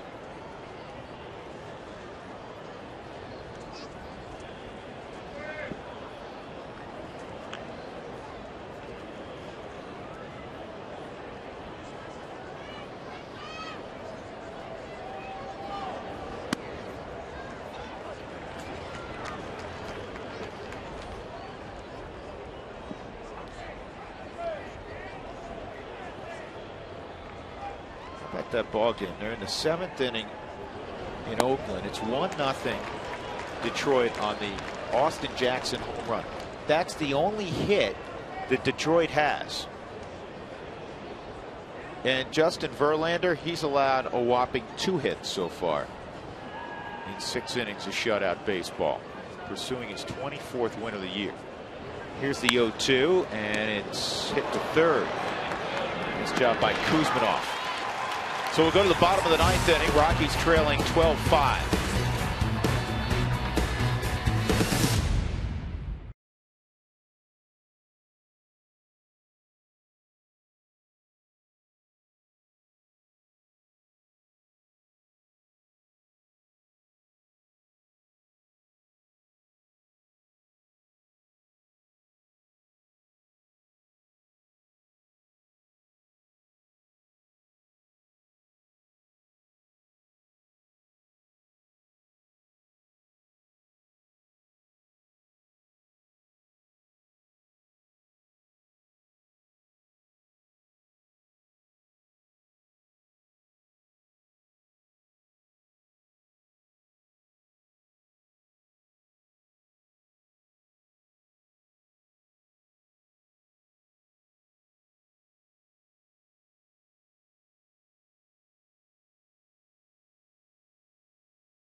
Football returns to Root Sports, and it's coming up in a couple weeks. We'll also have the 4A and 5A state football championships. Our first game was Thursday, September 29th. The reigning state champion Mullen Mustangs will take on a very talented Bear Creek team, the Bear Creek Bears. That's high school football this fall on Root Sports. Mullen Bear Creek on September 29th. Of course, last week, Mullen was upset.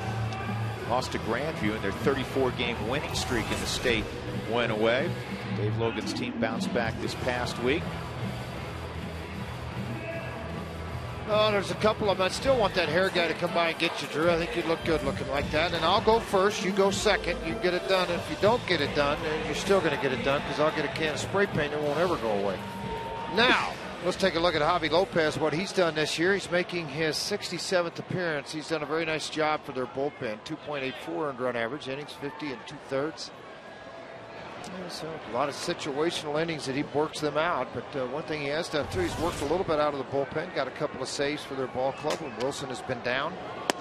Tough now. You got low lefty, you got shadows, you got everything trying to pick the ball up if you're Chris Nelson.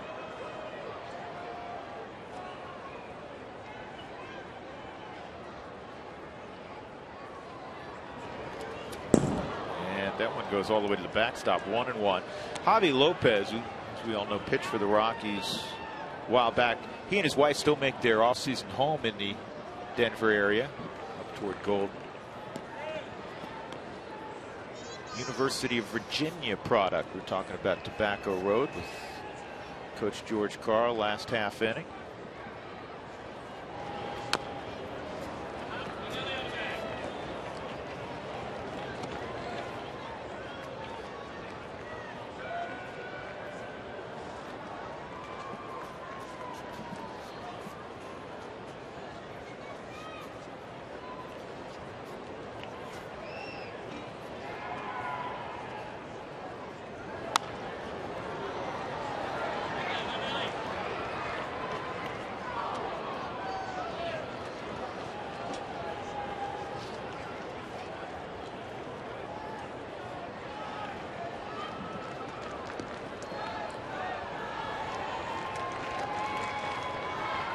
A lot of Giants fans came into town this weekend to watch the series.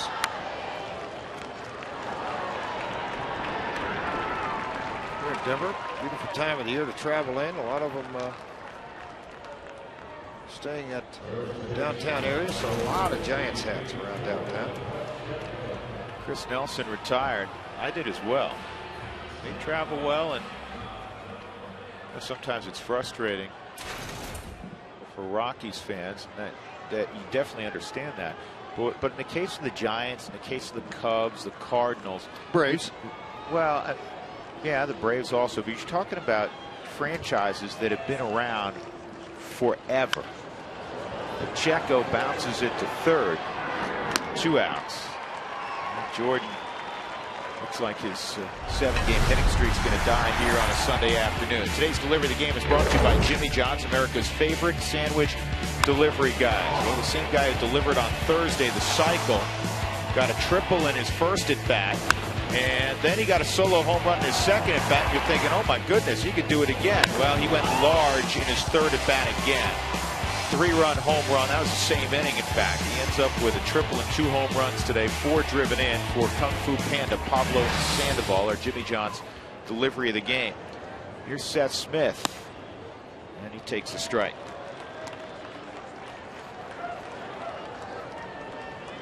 Kevin Millwood will open up that series against the Padres. He'll go against left-hander Corey Lupke. Rockies will see Matt Latos and Tim Stauffer as well.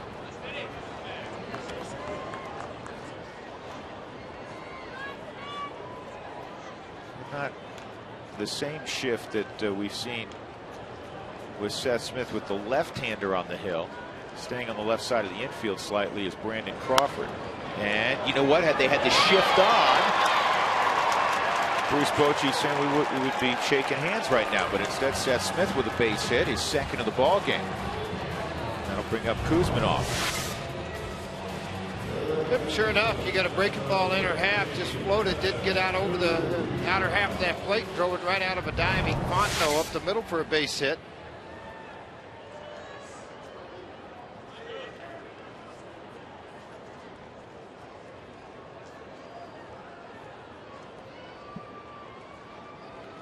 Kuzminov a walk, a strikeout, hit by a pitch, and another walk.